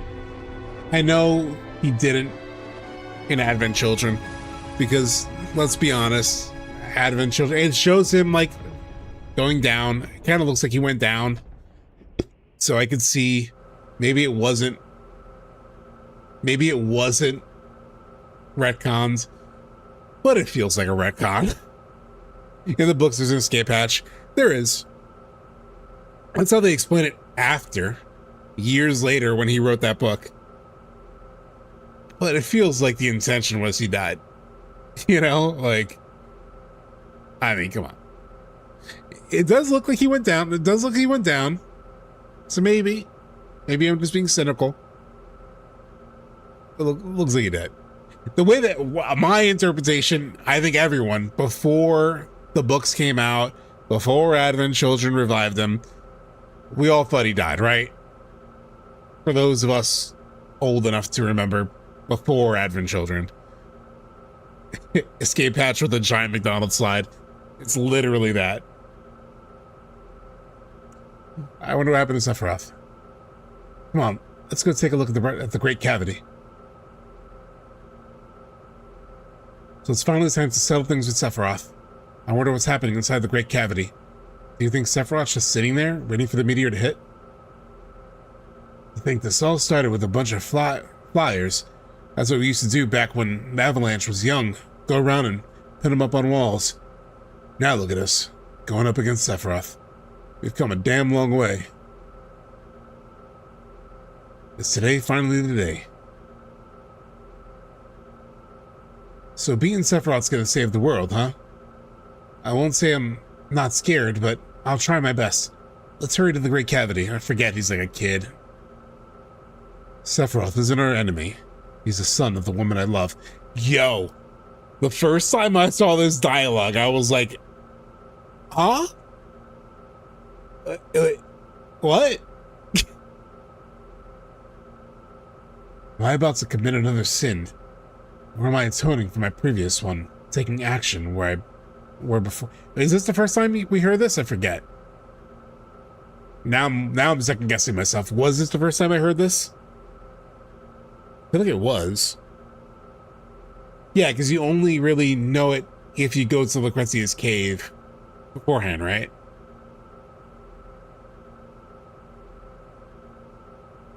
The cave. But the cave is missable, right? It's like I haven't gone to the cave yet in this playthrough. So I think the first time I saw it was here.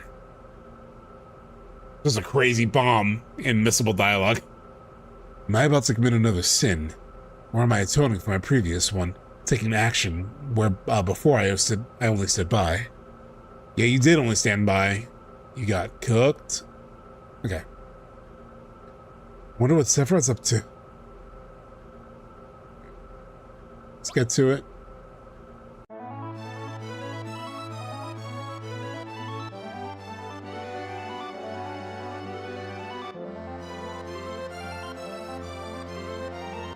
This is that kid in high school that you're like, whoa.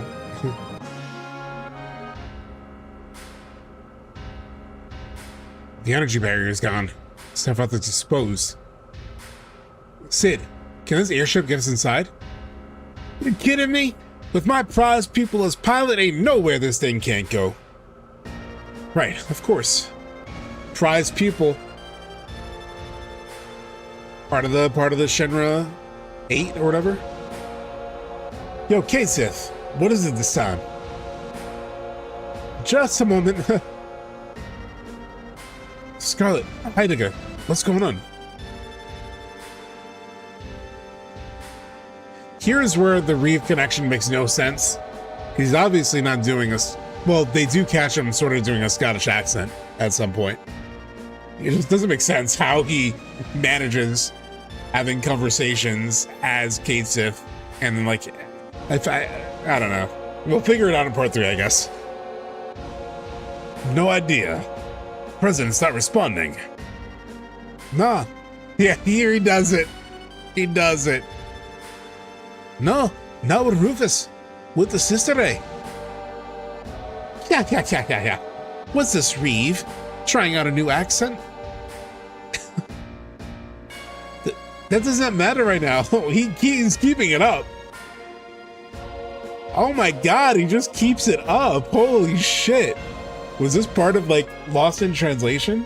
Because I don't remember him like, granted, the OG translation doesn't do the affect that Reeve actually has a Scottish accent. Because the original localization doesn't communicate this. There's like one thing. The Team 4-star Machine Abridged FF7 is goated. Yeah. I gotta check. I have to watch. I've only ever watched a little bit of that. There's 2 big FF7 things I've only ever watched like half of. Machine Abridged, I watched them, and the fuck, what's his name, chat? The guy who did the translation videos, like the slow playthrough. He's a pretty big YouTuber, or he's on Twitch now a lot. But you know who I'm talking about. The translation, the slow playthrough translation. I've only watched like few episodes of that. I've always meant to watch more, but power output for the reactor is skyrocketing. Oh, wait a minute, that's not good. They need to cool that for at least 3 hours. Do something, Reeve. I cannot. None of them are responding. Someone shifted control of the mainframe. We're completely locked out over here. Mainframe? Who's the daft? Oi, get the mainframe folk on the line. No, it wasn't for Productions. God damn it. What is the name? It was actually on Kotaku. And Kotaku's YouTube is where it was. A slow playthrough. Translation. FF7. Let's Mosey, a slow translation. Why does it not say the name of the guy? Is it attributed to Scarlet Moon? It's not him. That's not the name. Tim Rogers. Yeah. I haven't watched all those videos, but I've heard they're good. But I haven't, I've watched like, maybe like 5 or 6 of them, and they were good. They were good. I've never watched the whole thing, you know? Wait a minute, why are you giving me orders? Damn it, bollocks to your chain of command. It's so funny. Watching Reeve do this will be really funny. And then fucking Hojo. Just you wait, Sephiroth. I'll send you all the Mako you could want. Stop this, Hojo. The cannon, not the whole of Midgar, is in danger. A metropolis or two is a small price to pay. Hojo, listen to me. Hojo on his fetish. Show me, Sephiroth. Your time has come. You shall exceed the limits of science.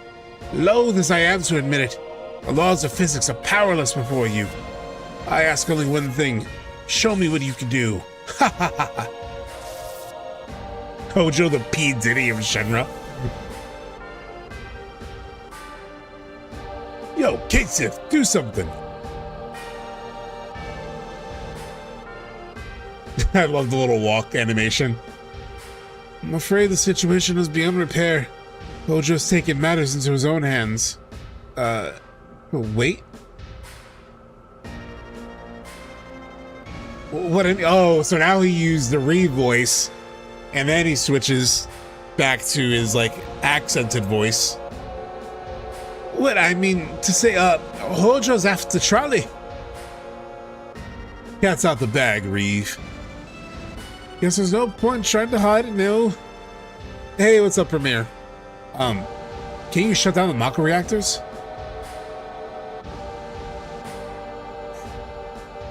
Sorry, I cannot. What do you mean you can't? You work for Shinra. Don't you dare stab us in the back now, not after how far we've come. And it's good if they were judging up the last betrayal, right? A lot of good drama here. I suppose saying trust me will not cut it. You big stuffed idiot. Don't you understand a word I'm saying? Who gives a shit who you work for? If you're a man, no, if you're a human being, then you'll care about saving the planet. You don't get it. If we shut down the reactors, all hell will break loose. Why? Don't you just turn on some valves? Sure, if wouldn't be hard to close the reactor pump valves, but there's pathways on the ground where the energy can't escape for. Once those open up, we won't be able to plug them up. Every last drop of Mako reactors blasted out. And even if we somehow manage to by force, you're not saying an explosion. Like, you cannot imagine it'd make that Mako reactor 1 blast look like a wee firework. That's such a good detail. I forgot about this detail, especially now in Remake, where they've like made such a big deal out of that like Mako reactor 1 explosion. It's setting up that like you thought that explosion was bad, and it did look bad in Remake. This is like, it'll look like nothing, right? Like if what happens to Midgar is, you know, what Cait is saying, that's like, oh shit, so it's like, yeah, we gotta go in there. I forgot about this detail that like stitch this together. Really cool. Damn it. What matters right now is that cannon. We got to get to Midgar pronto. Right, Hojo comes first. So the Rebirth soundtrack is finally on streaming apps. Yeah, that's what I've heard. As of midnight, supposedly. Looks like Cloudslide are heading over. Make sure you stay out the way. Yeah, got the nonsense. I don't remember anyone putting you in charge. Public security is going to do everything it can to squash those bugs. It's thanks to them Oh, petty. The president's dead. We're doing things my way now. Yeah, ha, ha, ha. Yeah, ha, ha, ha. You know what? They're kind of they kind of remind me of the FF9 jesters, right? like the gahaha, kyakaka, kind of remind me of the FF9 jesters.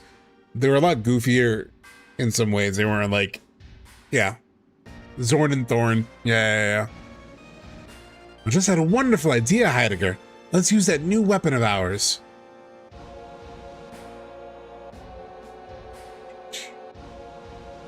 Oh, wait. I'm sorry, everyone. But I think he's back to normal now. But you'll come, won't you? Count on it. Frickin' frack. Yo! I'm leaving the ship in your hands. Send a course from Midgar, sir. Oh shit, are we doing the dive to Midgar now? Okay, we're not. I was like, does it go automatically to that? I forget. All right, let's save chat. It's time to call it. We will catch up. Is fucking Bugenhagen still here? I think he is. He is. Oh my, how I miss traveling. That's your takeaway.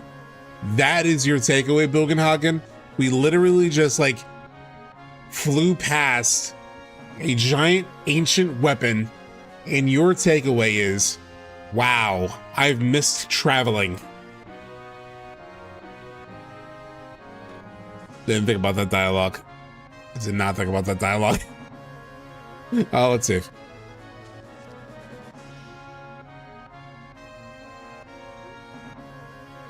Okay. Well, actually restore me.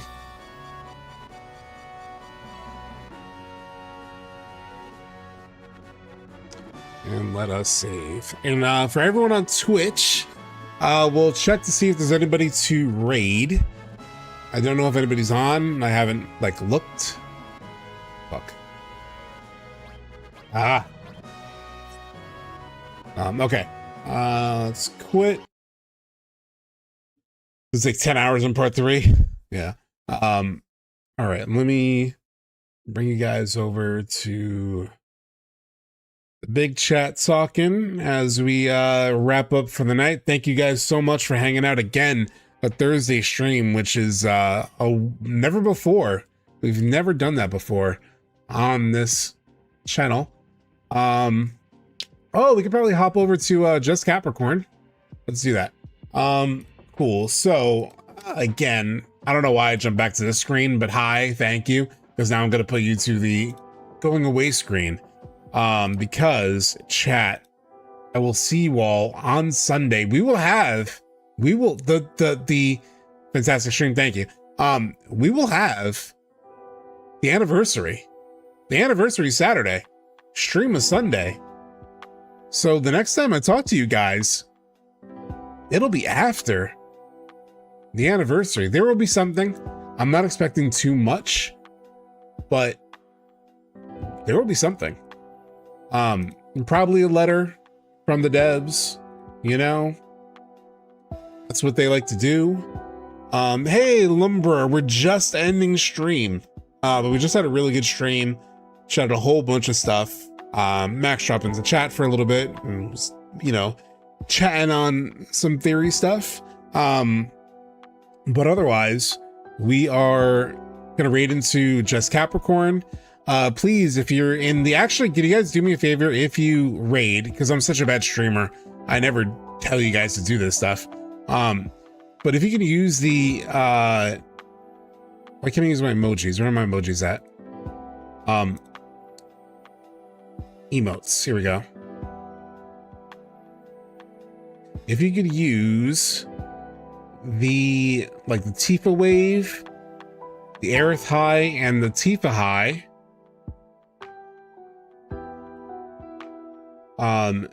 as like a raid message, I'll post it in chat. So when you jump to Jess, a big fan of Jess. She's done tons of Final Fantasy stuff, especially FF7. She's a really, really great streamer. One of my favorites. So if you're on Twitch and you're hanging out for the raid, you know, you have to stay long, but if you just give a wave when we get in there, that is sort of the raid message. And I'll see you all Sunday. for more Nier, more Crisis Core, and of course, more FF7 news. See you guys.